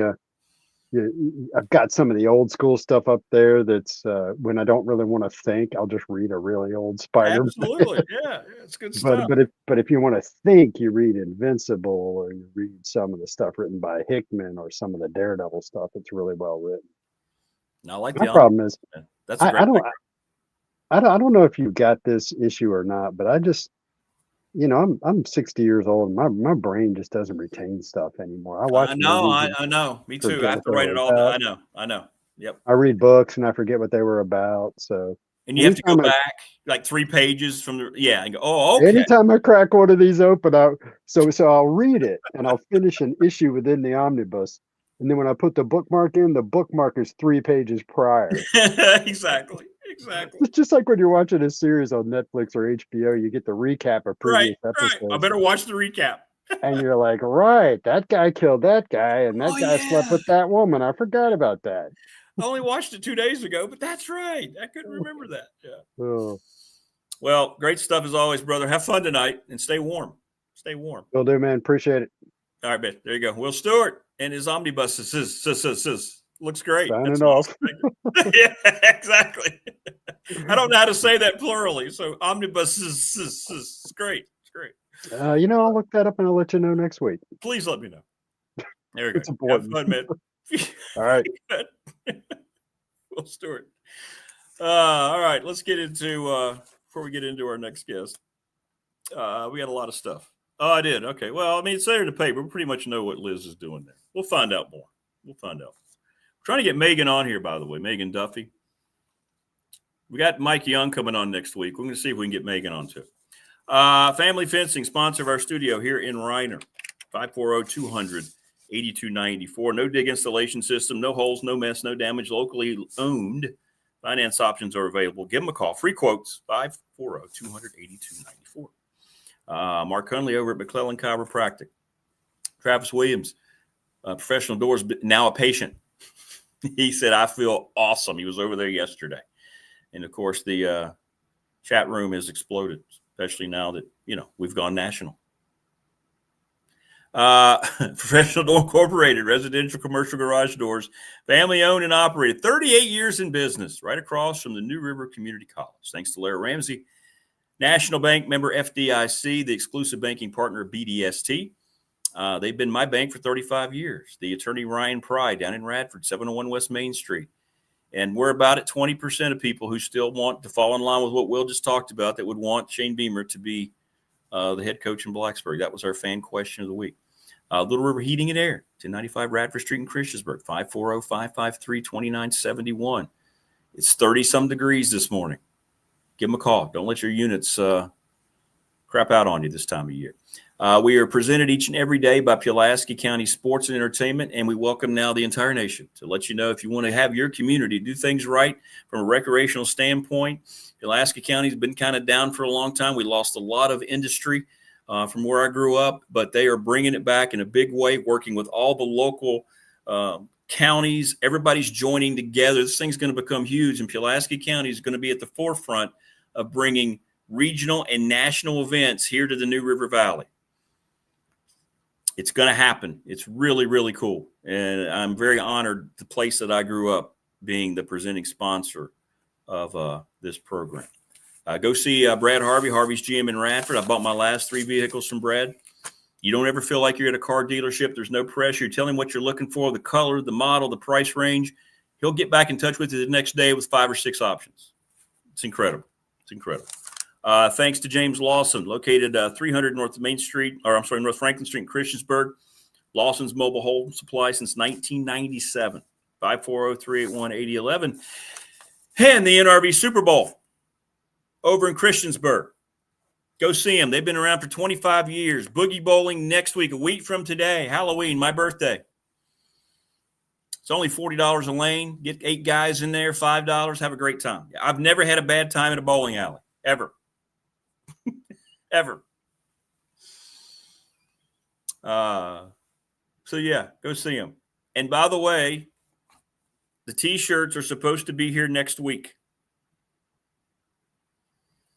Talk to Brandon. Next week, the T-shirts are supposed to be here. And by the way, I'll let you know that you can join the Montgomery County Chamber of Commerce for a powerful conversation on how the region's colleges and universities fuel innovation, workforce development, and economic growth across the NRV. They are going to be there. The moderator is going to be Whitney Stokes. Hey, I know Whitney, the Associate Dean for Student Affairs at VCOM. We love VCOM. We have a great partnership with them down at Radford University for our student athletes, overseeing the admissions student affairs departments on the Virginia campus. Hey, Doc. Hey, President Brett's going to be there. Look at that. Dr. Danelovich, who wants to be on the show, by the way. Hey, how you doing? How you doing, Mr. President? Good morning. It's the 8th president, Radford, so he's going to be there. It's only $30. Chamber members, $50 for non-members. And again, I'm very honored to have been approached and asked to be part of the Montgomery County Chamber, representing BDST here on YouTube. Thanks to Steve Bafuto, and we're going to have Steve on here very, very soon. More sponsors next week. Yeah. Joining us now on the program each and every week is this gentleman. There he is. He's Mike Ashley. What's up, you Hall of Famer, you? Hey, I'm learning all kinds of stuff this morning. Number one, you never had a bad time bowling. I guess you never went with Allen Iverson to a bowling. No, never did. And number two, I didn't know Will Stewart was a comic book guy. Oh yeah. He and I both are. Yeah, we hang out. We go to a lot of shows together. Yeah, it's great. He's got this massive omnibus collection too. He's got almost every issue of Spider-Man. Wow. So, ever. You probably remember me talking about selling off my sports memorabilia, and I sold off all my comics too. Which I didn't have quite the collection I did when I was younger, but that was my gateway. I always say from one fantasy world to another, from comics to sports, and obviously the writing component was what was important for me. So sure, we'll talk about those Daredevils. He's right. Those were so well written early, the early Hulks, things like that. And I did what all kids did. I started Superman, Batman, DC Comics, and then you discovered Marvel and the angst that came with those heroes and the deeper plot lines and just a continuing soap opera with some of them. And I was such an Avengers guy because I just liked the whole mix of a lot of team. Yeah, the team. Right. And that would transition later for me. But you can imagine when those movies started coming out, when they built towards the Avengers. I was 12 years old, sitting in a theater again, just shaking with excitement. It was it was like Enter Sandman in Blacksburg or something. I was really fired up for those movies, and they early on did not disappoint. Then it got a little crazy there at the end, killing people and bringing them back and stuff. And okay, that's enough. That's like all those fantasy stories in DC used to have, where every other Lois Lane thing, she was married to Superman. Just stop.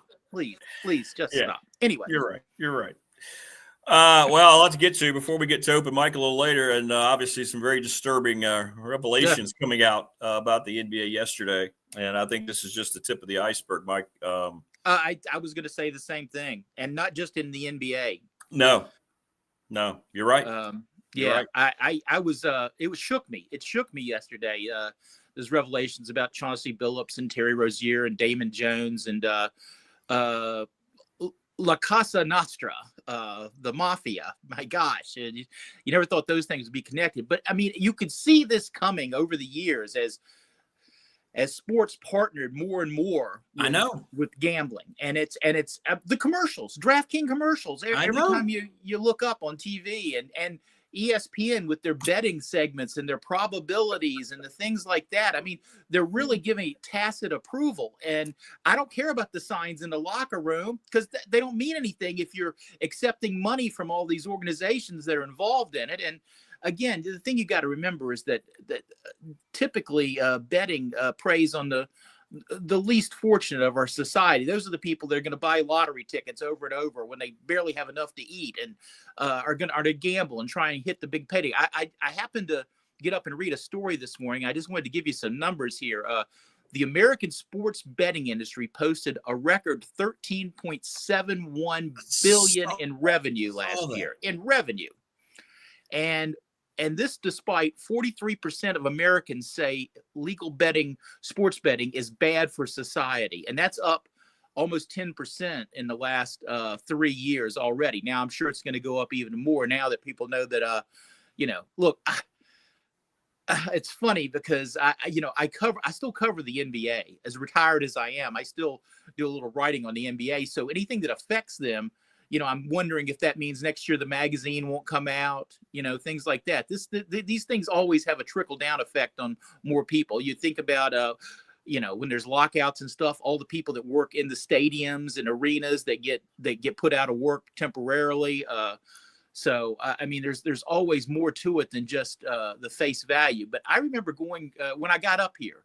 I enjoyed even my nights off from covering college basketball. I would go see an NBA game every now and then. And there were nights there was just no energy from anybody, the bad crowds, but also just the team. You looked out. I remember one time going to a game. Oh, back when this is the old man moment here. The guy from Michigan was here. Weber. Chris Webber, yeah. Chris Webber was here. That team, which was pretty good. If you remember, they gave Michael Jordan a run in the playoffs there, and Jordan talked about how this was the up-and-coming team. And then we find out that Webber and a lot of his teammates had partied late into the night before a key game. And I'm saying, I paid $48 for a bad seat here, and you guys are doing this kind of stuff. Why would I come pay that money and see you guys again? And over the years, that happened. I remember.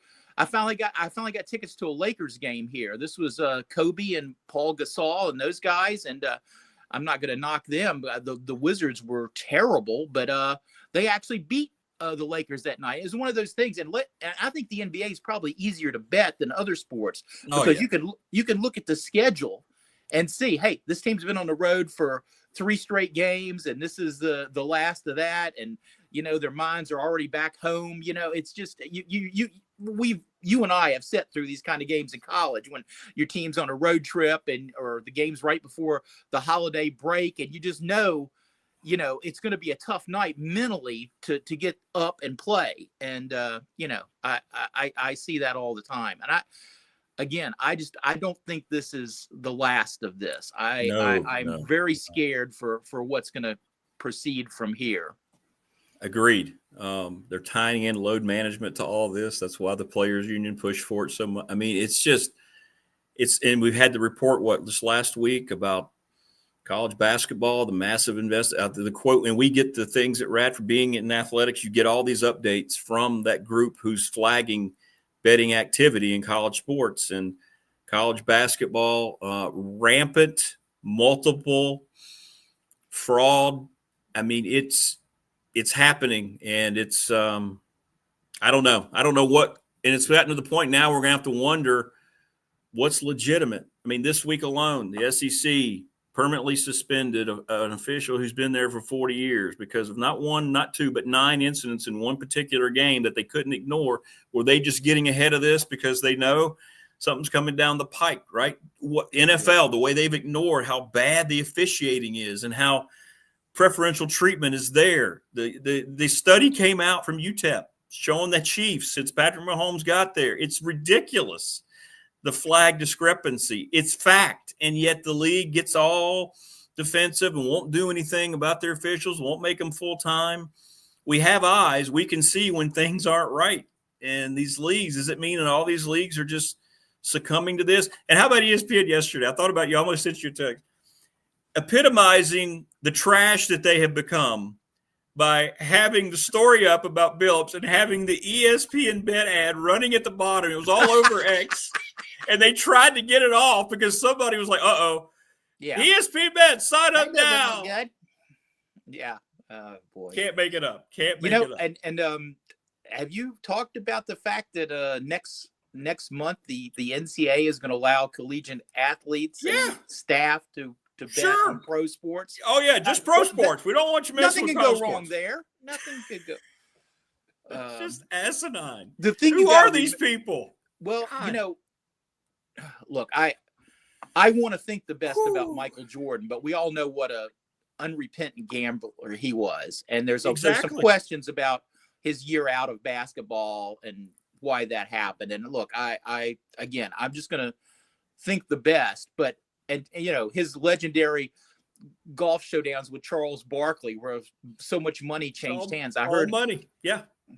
I heard some of the NBA analysts talking yesterday how they'd seen thousands of dollars exchanged on planes where guys lost all their money. Yeah. I remember. Okay, probably shouldn't. Anyway, there was college teams that I traveled with. They poor freshmen lost all their meal money the first night of the trip. The guys back in the back of the bus playing a little poker or something. It was this stuff, because these guys are competitive. They need the adrenaline that goes with not just the wins loss of games they're not involved with, but having something on the line that is for guys who have that competitive nature, and that's important. Please also see Pete Rose. So I sort of get it, but boy, it's you can't have this. That's why for so long this was sacrosanct about keeping gambling and betting out of it. And boy, I highly recommend to watch the movie 8 Men Out. The book is better and great, one of the best sports books I ever read. Yeah. But the movie really breaks it down, because what people may not have known about that was there were two different gambling factions who were working to do something with that 1919 World Series. And it's really a great movie. John Sayles is such a good director, and it's just a really good movie. Yeah, it is good. They did a good job with. You're right. The book's better, but the movie is really good. It is. It's. I don't know, man. It's discouraging, to say the least. And you're right. This is just the tip of it. It's out there now, and people are going to start selling people out. More things are going to pop up, and we're going to hear names, and we're just going to be crestfallen. That's what's going to happen. Yes. And, that's the thing. These guys, they're going to be the only way they're going to reduce the penalties they're going to have is by naming others. So, boy, it's going to start. Well, we segue out of that now into open mic. Oh, good. Yeah. Well, anyway, this is another old man rant here. That's okay. Okay, here we go. I was heartened recently in the world of sports by 41-year-old Max Scherzer doing his part to help lead the Toronto Blue Jays to the World Series, which opens tonight. Check your local listings. I root for the old guys now, and I have very fond memories of Mad Max here in D.C. I saw his heyday with a couple of Cy Young awards, and when he helped the locals win the 2019 World Series before ownership shut down the competitive portions of National Baseball. Anyway, the beauty of Mad Max's effort in the pivotal American League Championship Series victory at Seattle was his fifth-inning refusal to come out of the game. He got out of the inning, and left his team in position to advance to the World Series with the Springer Dinger. Score one for old guys refusing to give up. Meanwhile, in Los Angeles, the NBA season opened for the first time in 23 years without LeBron James. James is out with a sciatica problem, the same thing that sidelined my grandpa. Thank God LeBron didn't fall and break a hip. In other old sports guy news, the gosh-awful 0-7 New York Jets are changing quarterbacks this week. Things are so desperate, I'm thinking Joe Namath is the logical answer. At least fans who saw the Jets when they were super will have easier access to Medicare Advantage and new hearing aids thanks to Broadway Joe. Father Time is undefeated in sports, and I had a personal tale of woe a few years back when I discovered I really couldn't throw a ball anymore. I went to my doctor, and she said I had arthritis in my shoulder. I really didn't like that diagnosis. So she changed it to a rotator cuff injury, which I could work with. My doctor sensed my angst and saw how my personal psyche and emotional well-being were inordinately connected with my ability to throw a tight spiral. I got a prescription for 99 physical therapy sessions, and I looked forward to it. And not just because there was a great sub shop right next to the facility I was going to for treatment. It's not a happy ending, though. No hero here, literally. My healthcare insurance provider told me my arm would be better in 5 sessions. It was not, nor did I get to go very deep into the adjacent submarine sandwich menu. In a related note, the first inkling I got that I could actually survive here in Northern Virginia, all my life a small town Southwest Virginia kid, was that the nearest big man's clothing store in Chantilly was right next to a Dunkin' Donuts. Hey, I'll be okay up here. But I digress. I'm going to throw a ball again. Father Time can sit his butt right back in the dugout because he's not coming to pull me from this game without a fight. Thanks, Max, for the reminder. I'm going to go work out now so I can hurl again. Wait a minute. Maybe that's not the best choice of words. Very well done. As always, my friend. As always. Good stuff. All true. All true. Well, enjoy the weekend. We'll see what all happens. Now I got to go get a sub sandwich for lunch. So there you go. There you go. Maybe I should throw a submarine sidearm now or something. Yeah. I thought about that too. Anyway, hey, great talk with everybody. Goober says hey, and everybody have a great sports weekend, okay? All right. Hey to Goober as always, brother. Take care of yourself. Thanks. There you go. Mike Ashley. Love open mic. How good is that? How good is that? Jen coming up here with our college game picks. And we'll get into some other things with her. Thanks to Mike Ashley. Yeah, just now we're all wondering, right? We're just wondering what in the world's going to happen. What in the world's going to happen with everything that's out there now. But we'll see. Tech, tonight, 7:30, hosted Cal. When they show the Cal crowd, you're going to see the men's soccer team. They were at Radford and Cup Stadium. They put a hurting on the Highlanders 6-1 men's soccer, and they play Tech on Sunday. Mike Young next week. Don't know the day yet. I'll let you know. Trying to get Megan Duffy on as well. Talk about the women's team. And we'll ask her directly about Liz Kittle. So there you go. That's next week. Mike Young likes the team. It's a little tough to it's tough. When you get news like yesterday, it's tough to go into looking at sports the same for a while. We're going to have to adjust to this. But all the things that we were told were conspiracy theories, and all the back and forth between fans, and all the things that looked funny that had been explained away with some ludicrous reasoning now start to make a lot more sense, don't they? Jimmy, that's okay, man. If you can join us, you won't think you'll be there tomorrow night. You'll be in Morgantown. Hey, the Horned Frogs and the Mounties. And I'll let you know more about if Marty and Rags is going to be able to happen next week. I have not heard from Marty. He's traveling. He's covering college football. So we're going to find out. And I'll let you know. So we got a lot of stuff going on next week as we get into exhibitions. Tech has theirs tomorrow against Duquesne. Radford has one on Wednesday. And then the next week, college games start. Of course, college basketball under a lot of gambling scrutiny. Yes, Jimmy, just to remind people, tomorrow night, 6 o'clock is what we settled on. I should get home, about 4:30 after soccer. Our women's team could clinch the regular season tomorrow. Give me a little time to get settled, to eat. And we're just going to open it up and see where it goes. We had a lot of requests to do it. Dwight's going to try to jump on at some point. And we're going to have people, we're going to have you, the fans, on the screen.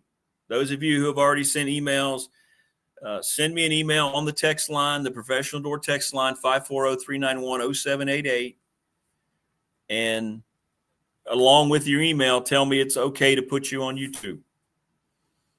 because I can't put you on unless you tell me it's okay, because that's their big no-no, and I get it, and I don't want to violate any rules. I can't have somebody saying, oh, he showed my face and I didn't give him permission. You know where we are today in this world. Come on. Come on. So, yeah, so just send that as well. You can put it in the same text message. I really don't want people putting their personal info up on the chat, so don't do that.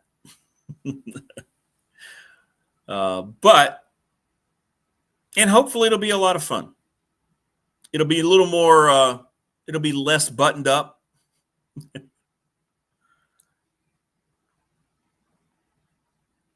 Might share a few more unsubstantiated things I'm hearing on the tech job front. Things like that. And if you're partaking in a certain beverage, we'll share our beverages. That's what we'll do tomorrow. See what we got. But we'll have some fun with it. Because, just looked ahead to the schedule. There's not going to be another off day for this guy on a Saturday for, 2.5 months. So, and if we're still doing the whole now double feed thing through YouTube, then we can have all sorts of people join. So it'll be fun. It'll be fun. Jen will come up. I think she made up some ground last week on our game picks. Yeah. But all this with the gambling is just so disturbing. It's so, again, it's not shocking. Why the sudden change, along with the money that the leagues, college sports is receiving from sponsorships of these apps. Yeah, Jimmy, have a great time tomorrow night, man, in Morgantown. How ludicrous it's been that ESPN, the sports news network, immediately created their own app. Yeah, yesterday, though, was to be talking about the story and then having an ESPN bet. You can't make up how perfectly that encompasses everything that network is. Beautiful. Sometimes fate, sometimes people do get what they deserve. Sometimes accountability does kind of the nasty reality of real life hit you in the head.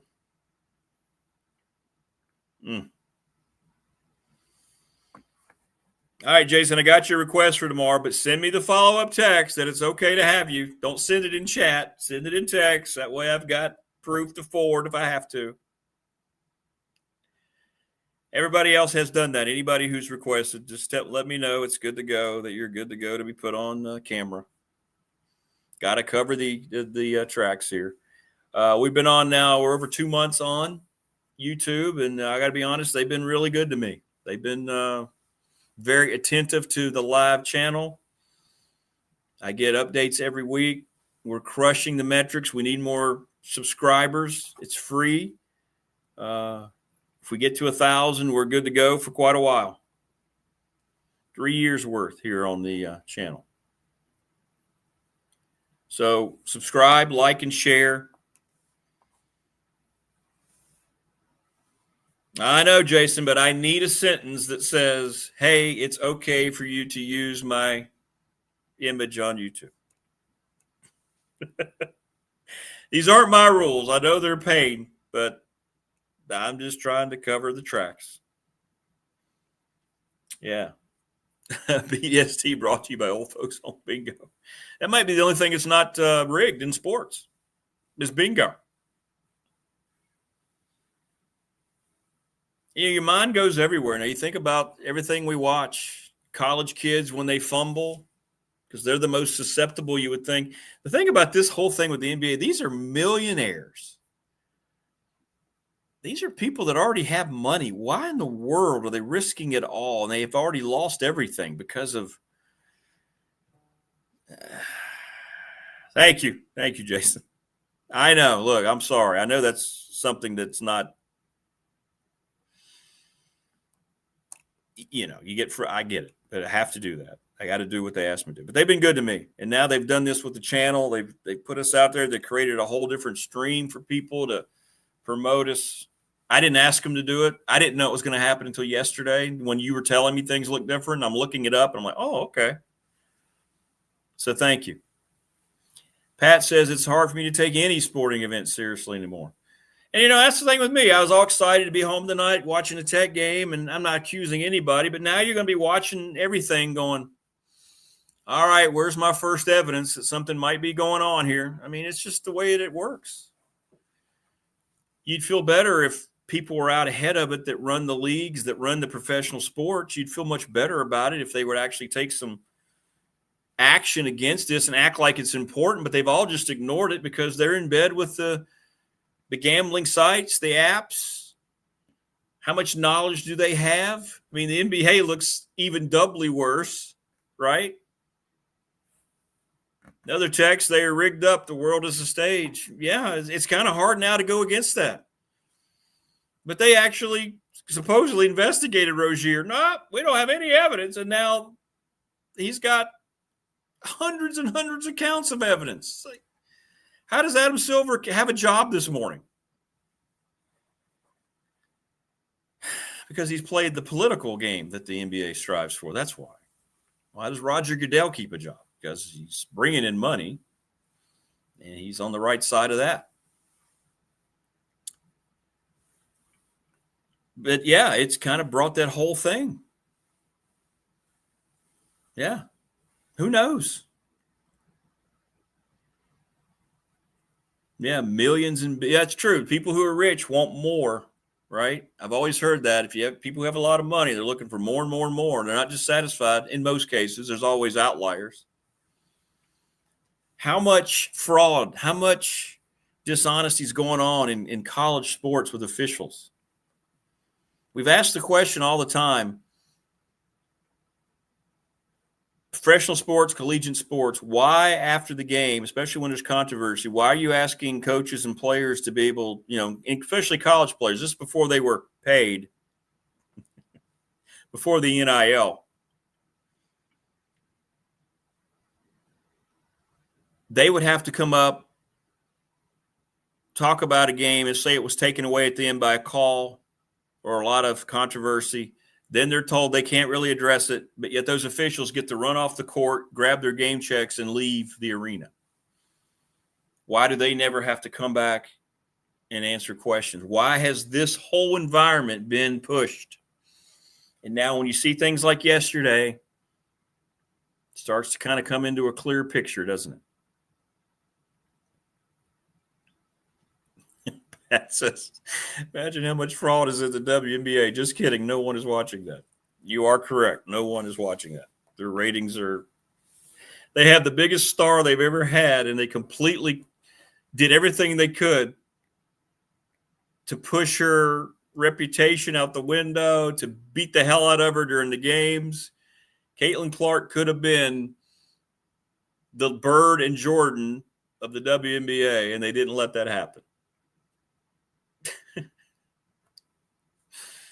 A league that loses $40 million annually, and their players were threatening to strike because they're not paid enough. You talk about lack of self-awareness. Whew. Just wow. Just wow. If the NBA wasn't funding that league, it would have folded a long time ago. A long, long time ago. But they have to keep it going now. They have to. For all the reasons other than people want to watch it and they're following it. Jen the Gamecock Girl scheduled to join us here coming up. I let her know. I think I just let her know. Yeah, invite sent. Yeah. And we'll go through the picks. Like I said, I think she made up a lot of ground on me. I haven't heard from her this morning. Is she traveling? She usually lets me and lets me know. Like if something's going on with her. Hope she's okay. But we are, usually we save the Tech game for last, along with her Gamecocks game. But Tech plays tonight, so we're going to have to lead off with that one. It's the Friday night game. I'd rather watch Little League baseball. Yeah. Maybe that's one sport. Maybe that's one sport that hasn't been affected by all this dishonesty and corruptness of betting yet. Oh, she was on chat? Oh, okay. I only see this chat here. Yeah. Brian says old man rants are the best rants. Yeah, Mike. Yeah, I told Mike not to apologize because the old man rants are spot on usually.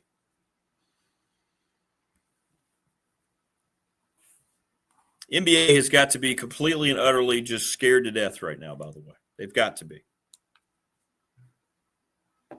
They've got to be. There she is, Miss America. So not, but thank you. How are you? You're looking wonderful as ever. Thanks. I'm doing okay. I'm trying to gear up for the game tomorrow and have the right attitude, get myself in the right space for that. So happy to see you and have your involvement in my positive outlook. Positive, Rick. Positive? Okay. Positive, yes. Well, how much of that positivity has been bouncing around Columbia after that debacle last Saturday against Oklahoma? Not a lot. Not a lot right now. It's a tough time for us. I thought I'd wear black to express the somber morning vibes. So, well, you can do that because you're garnet and black. It's an official school color. Correct. Jimmy says, looking wonderful, Miss Jen, rocking the glasses. Doesn't she look great in the glasses? That's not fair. Look how good she looks in her glasses. I know. I told her that weeks ago. Well, I think I'm going to have to wear them more and more. So that's I like it. Thank you. What would you say the amount of pressure is building right now on your current head football coach? Like 1 to 10, I'm going to give it a 7. 7. Wow, that's way across the meter. Yeah, but it wouldn't surprise me. Watch us be texting tomorrow, and we're going to see that South Carolina probably upsets Alabama. Like it's just the kind of weird thing. And who knows? Yeah. Maybe some people are making sure that happens after the revelations yesterday. Well, it does make you wonder. And then did you see that news about the SEC ref who was what is it, permanently suspended? Were they just getting ahead of something? I mean, we've seen it a lot in college football, college basketball. We've seen it especially in football. I mean, 40 years, and they had 9 different incidents of that Auburn-Georgia game where they couldn't – it tells me they know fraud was going on without saying it, right? They know that wasn't on the up and up. Yeah, I mean, that is a major, major move by the SEC office because normally, well, all right, I'm going to bring up our LSU game again. And I know people are going to say Gamecocks are whiners about that. No. But that really screwed our season last year. We could have gone to the playoff if we won that game. So not saying that would have made this year any better necessarily, but it was very impactful.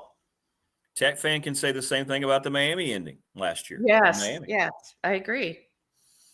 Whether or not you think it was a catch, it was ruled a catch, and there was no evidence to say that they could do it. But yet, no, wasn't Miami wins. It's the worst feeling, too, when that happens to you as a fan of a team, and you just feel so helpless in it. It's terrible. It's so empty. It is. Empty is a good word. We're kind of feeling like that now, sports people. Yeah. But hey, I'm having a hard time. I'm having a hard time getting excited about all college football right now just because of my feelings with what's going on here. By the way, welcome to national exposure now on YouTube, BDST. We've been promoted by the entity that is the largest streaming service in the world the last 2 weeks. So we've had it's been crazy. You'll notice there's 2 different streams now. I have not noticed that yet. Yeah. So what does that mean in terms of viewership? Can you see the numbers? Yeah, we've had 200, 300 people in here today. Welcome, world. All right. That's exciting. Yeah. I have no idea. I don't know how it works. It just showed up yesterday. And then I realized what it was. And I guess because we've hit our other metrics, so they decided to do that. I have no idea. People keep asking me questions about it. I don't know. I can't create I barely can create this stream, much less create a different one. I'm not doing it. So, but anyway. That's really cool. Congrats. I know you work hard on this. I know you've done a lot. I mean, you built that studio in your basement. None of it's me. It's all guests like yourself and the wonderful people we have that subscribe and become part of the show. It's the audience's show. I don't really do anything. I just show up. Oh, that's so wrong. Nobody wants to watch me make bad picks every week in my condo. I think Nobody wants to see it. All right. Speaking of which, it feels like you made up ground on me last week. I did. I had a good week. Yeah. How'd you do? Well, let's do a little review here. Okay, let's do that. Okay. Take a drink here. Go ahead. All right. So you had LSU. I had Vandy. I had LSU? Yeah, you sure did. Why would I go against my guy? Really? Okay. All right. I don't know. All right. I don't remember that. Okay. And you did? Georgia, Ole Miss. I had Georgia. You had Ole Miss. Yeah, I did. I had Ole Miss. You believed in Skinny Lane. He's going to be the new head coach at Florida, by the way. Kind of seems like that could happen. It's going to happen, yeah. Texas Tech, Arizona State. You had Texas Tech. I know. Went against my Sun Devils. I'll let you talk me out of it. And yet you picked them. I know. What a reversal. We did have some stuff, both of us, wrong. Let's see. I know we had the Georgia Tech pick wrong. Where's Steven? Sorry, Steven. Yeah, Steven got one on us. Yeah. Utah, BYU, you had correct. I went with BYU, right? Wait. No, I don't remember. Yes, you did. Yes. Okay. And sorry, I'm not an accountant. That's okay. Might take a minute. Okay, so I'm up 3 games, and now overall in the season, I'm down 2. Okay. Yeah, you were tightening up here. All right. And I did make a note. That's fun. I wrote a note. Apologize to Stephen from Georgia Tech. So. There you go. Sorry, Stephen. Yeah. Okay. Done. Well, we usually wait on the Tech game, but it's tonight, so we'll lead off with it. California at Virginia Tech, 7:30, Lane Stadium. I feel like the Fridays this year have been a little freaky Friday-ish because UVA got the first big win over Florida State and Louisville over Miami. I think Virginia Tech at home. I don't know. I mean, I think they're favored actually, so I don't know how freaky that is, but I feel a little bit of confidence in Virginia. 6.5. Yeah, 6.5. I'm going with Tech. Really? Okay. Yeah. I didn't realize it was that much. I think when I looked at it, it was 4.5.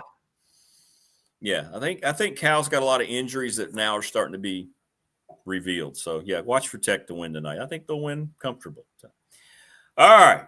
Ole Miss at Oklahoma. Now, whenever there's a lot surrounding the head coach, and Lane Kiffin's not doing a whole lot to shoot down any of the information that's coming out, we kind of know that with Florida wanting Marcus Freeman, who immediately said no, that their second guy was Lane Kiffin. Maybe it was 1 and 1A. I don't know how players responded to that. Oklahoma's coming off a strong performance. I'm starting to think Oklahoma's going to win this game. I'm torn on this one. I know. I'm going to take Oklahoma, but this is the kind of game sometimes that Ole Miss can rally back from when they have a loss the previous week and they can come back and do well. But you're right. There is a lot of noise. There's the noon kick as a factor as well, which kind of made me want to go Ole Miss. Well, I go back to the, Brent Pryce first year. Hugh Freeze had already basically worked out a deal to become the head coach at Auburn when he was the head coach at Liberty. That got around the locker room on the Friday walkthrough, and the guys basically told him, we're not playing for you tomorrow, So he had to – the Tech ended up winning the game late. I just wonder if some of the Ole Miss guys are going to take that same mindset. I don't know. We'll see. UVA at UNC. Cavs struggled, got a safety to beat Washington State, but they're traveling down to Chapel Hill. What do you think? I think they do it. I would take Virginia with the win and the points in the betting. Jen, I don't really appreciate your prediction on that. I am kind of a hater a little bit. Jordan. And that may be a factor. I love your creepy voice. That's a good Halloween thing. Can you be him for Halloween? Jordan and I just got back from Napa Valley yesterday. I don't even know who we're playing this weekend, but it was a lot of fun. We bought a lot of strawberry wine, if you get my drift. Ha ha. UVA. Hey, you could get Janet to be Jordan. Yeah, I could. That'd be fun. Yeah. I mean, she's not 50 years younger than me. So, yeah, be great. Missouri, who's, off to having a great year, at Vanderbilt, taking on Diego Pavia. Well, if I did it last week, I'm sure as hell not doing it this week. Diego. Go Doors, my favorite player in college football. Who would have ever thought we'd be so go Vanderbilt? Who would have ever thought it? I'm also picking Vanderbilt, and I feel like they're well positioned to make a good run to the end of the season as long as they don't have any big injuries or problems. I don't want to jinx the whole situation, but we love Vandy tomorrow. All right, BYU at Iowa State. Cyclones and Matt Campbell. Ooh, what's happened? They've kind of fallen off the crest of the universe over the last several weeks, huh? Yeah, they're sliding a little. They lost back-to-back games. I think it was Cincinnati and maybe Colorado. And I don't know. I don't have the confidence now. So go BYU.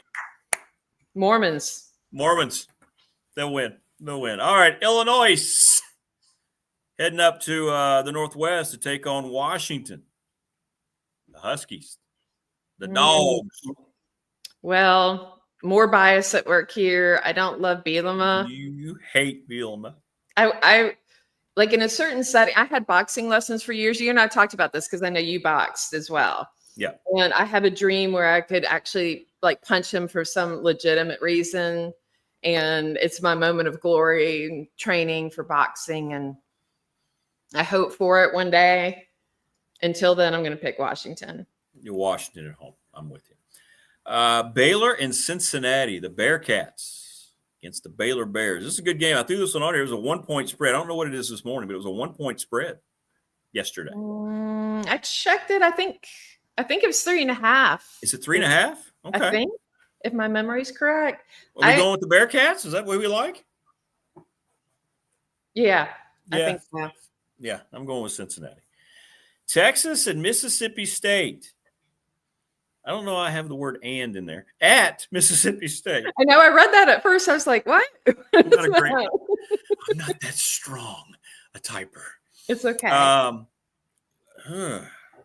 Texas is soft. You love this. You always use that same adjective. I think Arch Manning is a terrible coach. Did you see his numbers last week? What an overblown, because he's Manning. Mississippi State. The Bulldogs going to make life miserable for Arch Manning and his little $6 million salary. Come on, man. I don't know. I'm going to go Texas. Bulldogs. I'm recording your vote, sir. Okay.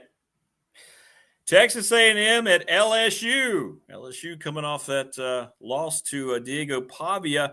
And, boy, you talk about Brian Kelly being on the hot seat. Woo! They want him out. I don't understand that now. You know I've been a Cajun my whole life. I have been back and forth on this one. I think if this game were at A&M, I'd definitely pick A&M. But with it being at LSU, I'm gonna go LSU. Yeehaw! I think you're right. I do. Mike Elko, by the way, here we go. It's the same scenario. He is directly tied into the Penn State job. Weird presser where he just completely did nothing to fan those flames. He just kind of said, hey, I'm getting ready for LSU. We hear things all the time. It was just weird. And I wonder how that affects kids. So I'm going LSU. Two teams I know you love, Tennessee at Kentucky. Poor Kentucky. But they're giving me a little optimism about my Gamecocks because we could actually beat them. And that was great. So being that Kentucky is maybe worse than we are, I don't know. I guess it depends on the day. I'm going to have to go Tennessee. Yeah.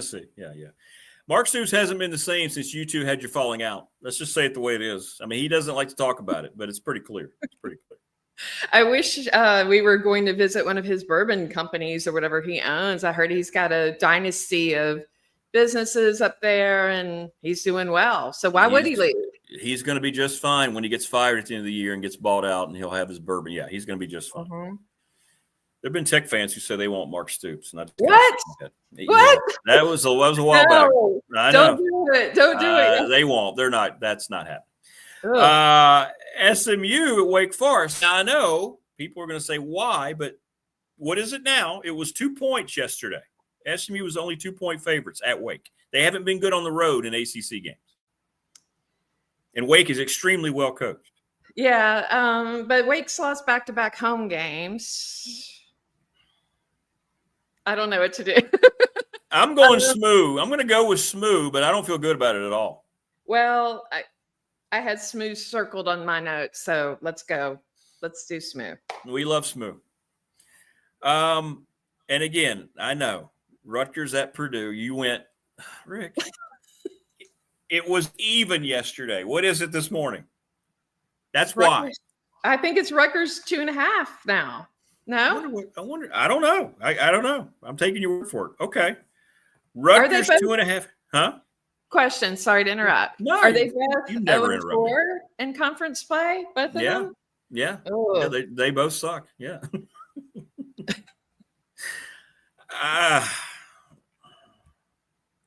I'm going Rutgers.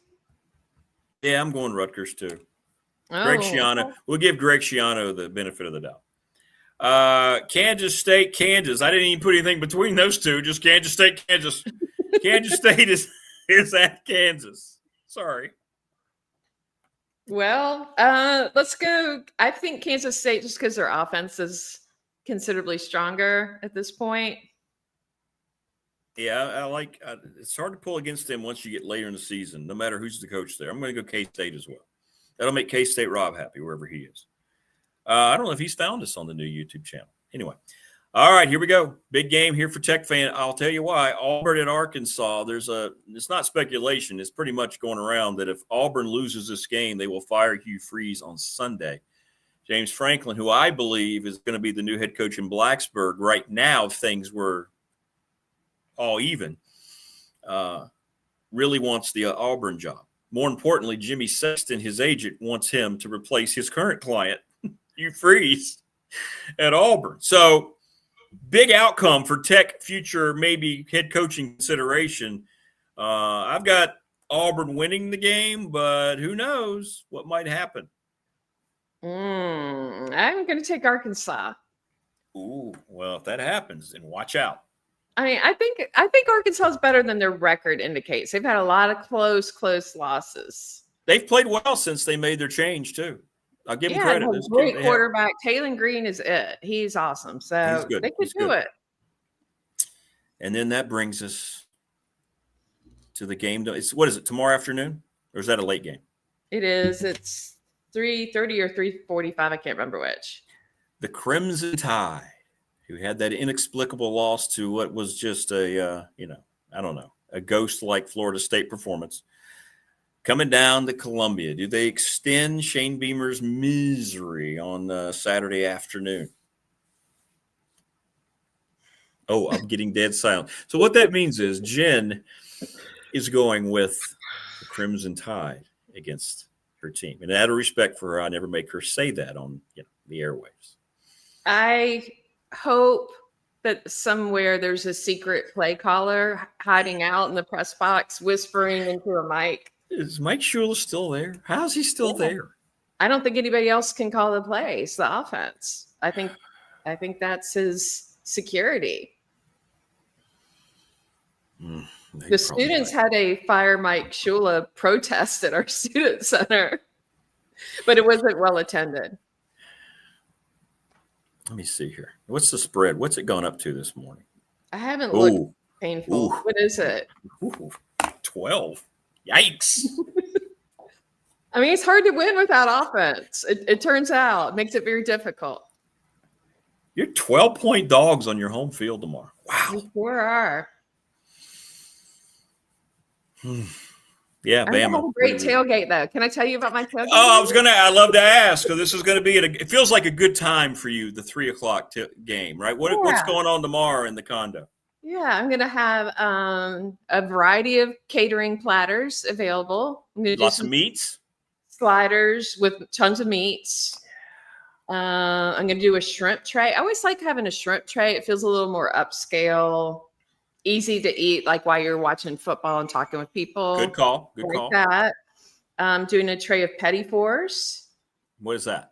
Do you like those? They're like the little cake bites that are like little squares. Oh, okay. Sure. Yeah. Cake's always good. Cake? Come on. And Cake. I like it, again, bite size, good for talking with people and watching games. So that's good. And there's one other thing. Oh, like a dip platter with various dips, chips, carbs. And I'll be making Manhattans. I know that's a shocker. Any cooked meats? Not at this time. Should I add some though? It's not too late for me to add some. I would think that would be a nice option for people. Yeah. I mean, what's you quick? What can you make? What do you? You pulled tell me. pork, No. Pulled pork or brisket? Well, which thing would you go for? Brisket. I would go brisket. Okay, beef brisket. I love the little ends that get all crispy with the sauce and the cooking, and they get a little burnt and yummy and delicious. Yeah. Call that the bark, you know. I've not heard that. Yeah. I love that. Do you like that? I'm going to eat some of that. See, this is making me feel happy and calmer. Just talking about that part of it. Anything other than the offense. What I love too is the fact you got the home game, and you know, if it's going poorly, you can check out and then go back, and you can just kind of go back to the condo for more post-game tailgating. I like that. We have a great rooftop scene here too at my condos, and we have a live band playing. Oh, you showed me and Neil that. That was cool. That is cool. So there'll be Reggie Sullivan band is playing on the rooftop after, and I'm very excited about that. So there's always a source of happiness in there somewhere. You just might have to push to find it. That's a good lesson to remember, by the way. But you want to talk about a source of happiness? Speaking of Neil, one time we rented a car when he was going to do a game with me. He had one with the Chrysler 300s, right? It's his all-time favorite car, and he just got one yesterday. How about that? And is it Gamecock Garnet? What color is No, it? it's not. It's not. It is Giants blue, New York Giants blue, because he's a Giants fan. Oh, I could see him driving that and being so happy. I'm so happy for him. Congrats, Neil. That's fun. And Neil's on my couch, like right back here. I know. With my cat, who you probably hear in the background, Jazz. We're just going to say that I wasn't on the couch.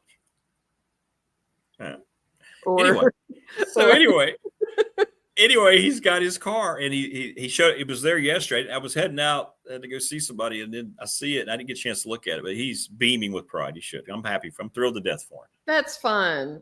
I need a new car. I need some happiness that way. I'm driving a 10-year-old car, paid off, but. Well, he works, a lot of different at Radford. He's got another thing, so I'm glad to see me. I'm thrilled to death for him. I know how happy he is. So yeah, that is cool. Go, Neil.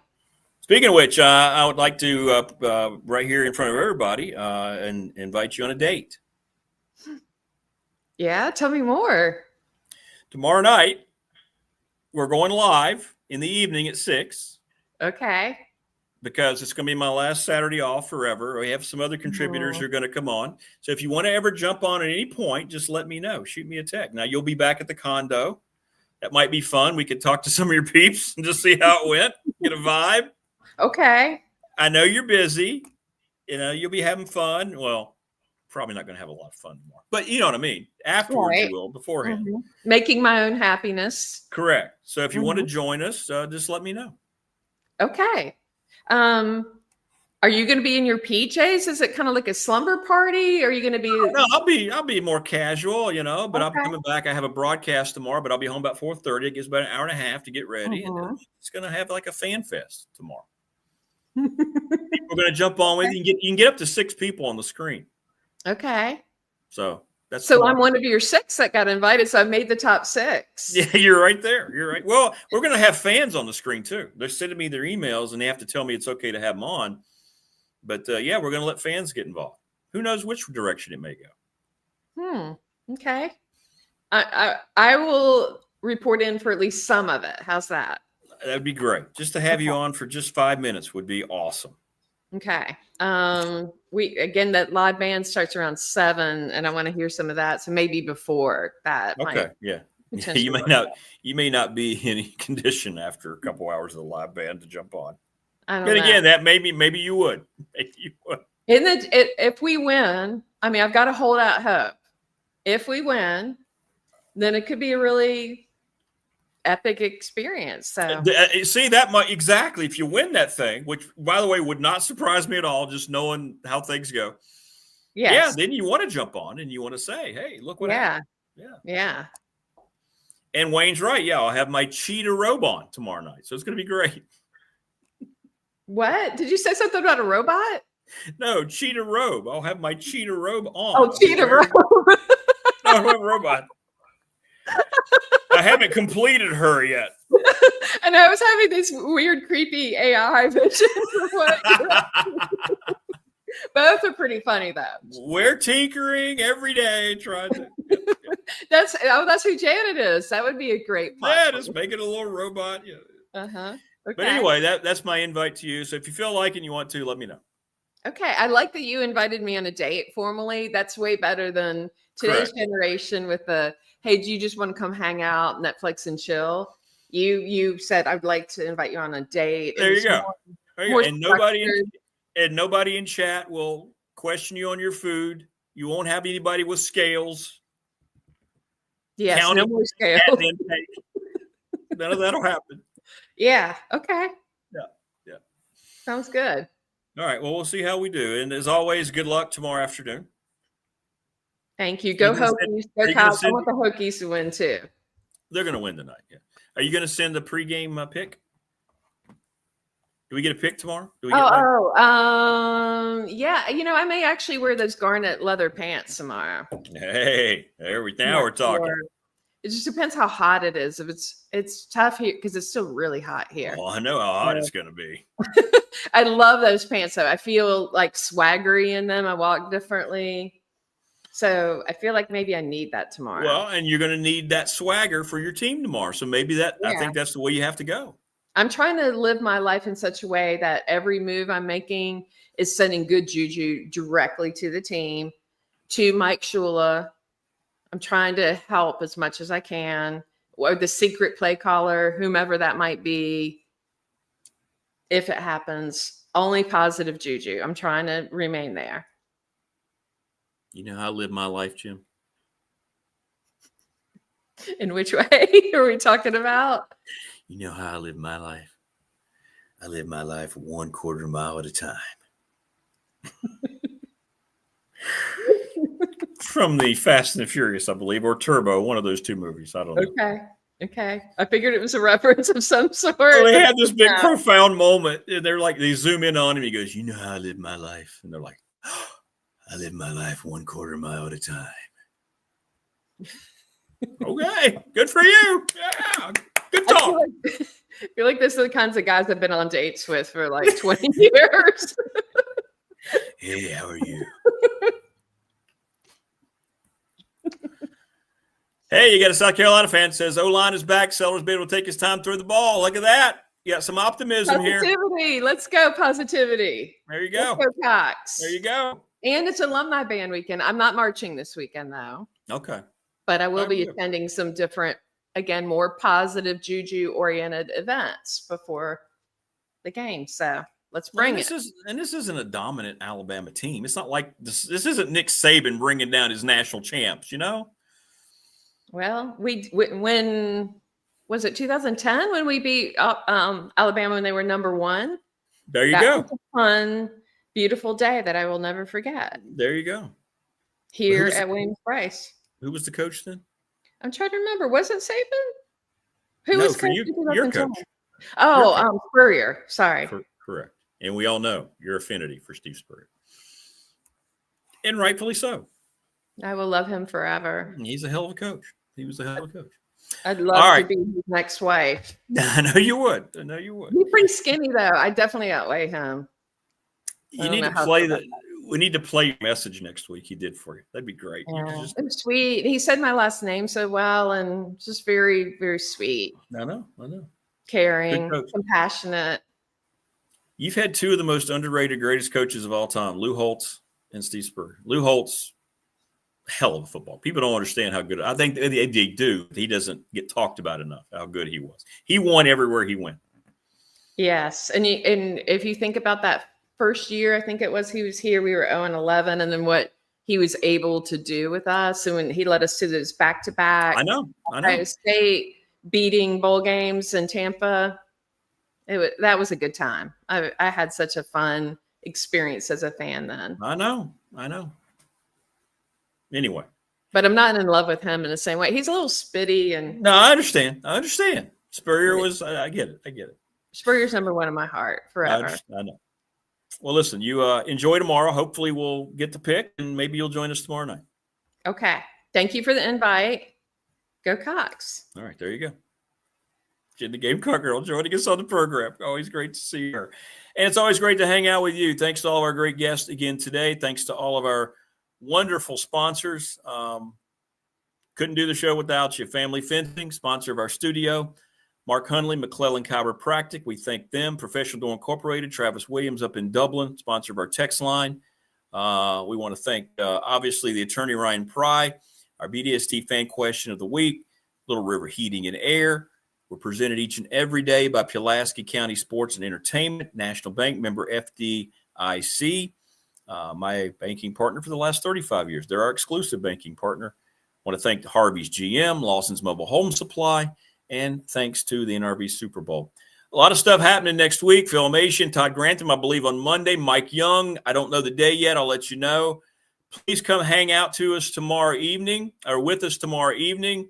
We're going live at 6 p.m. Eastern for all of you new national participants. 6 Eastern tomorrow night. Come say hey. Enjoy the rest of your day, everybody. High school football, obviously, tonight. Tech tonight against Cal. We'll have it all for you. We'll talk about it tomorrow night. Take care, everybody. We hope to see you tomorrow. Be good. Have a great rest of your day. Have a great weekend. We'll talk to you tomorrow night on the live stream.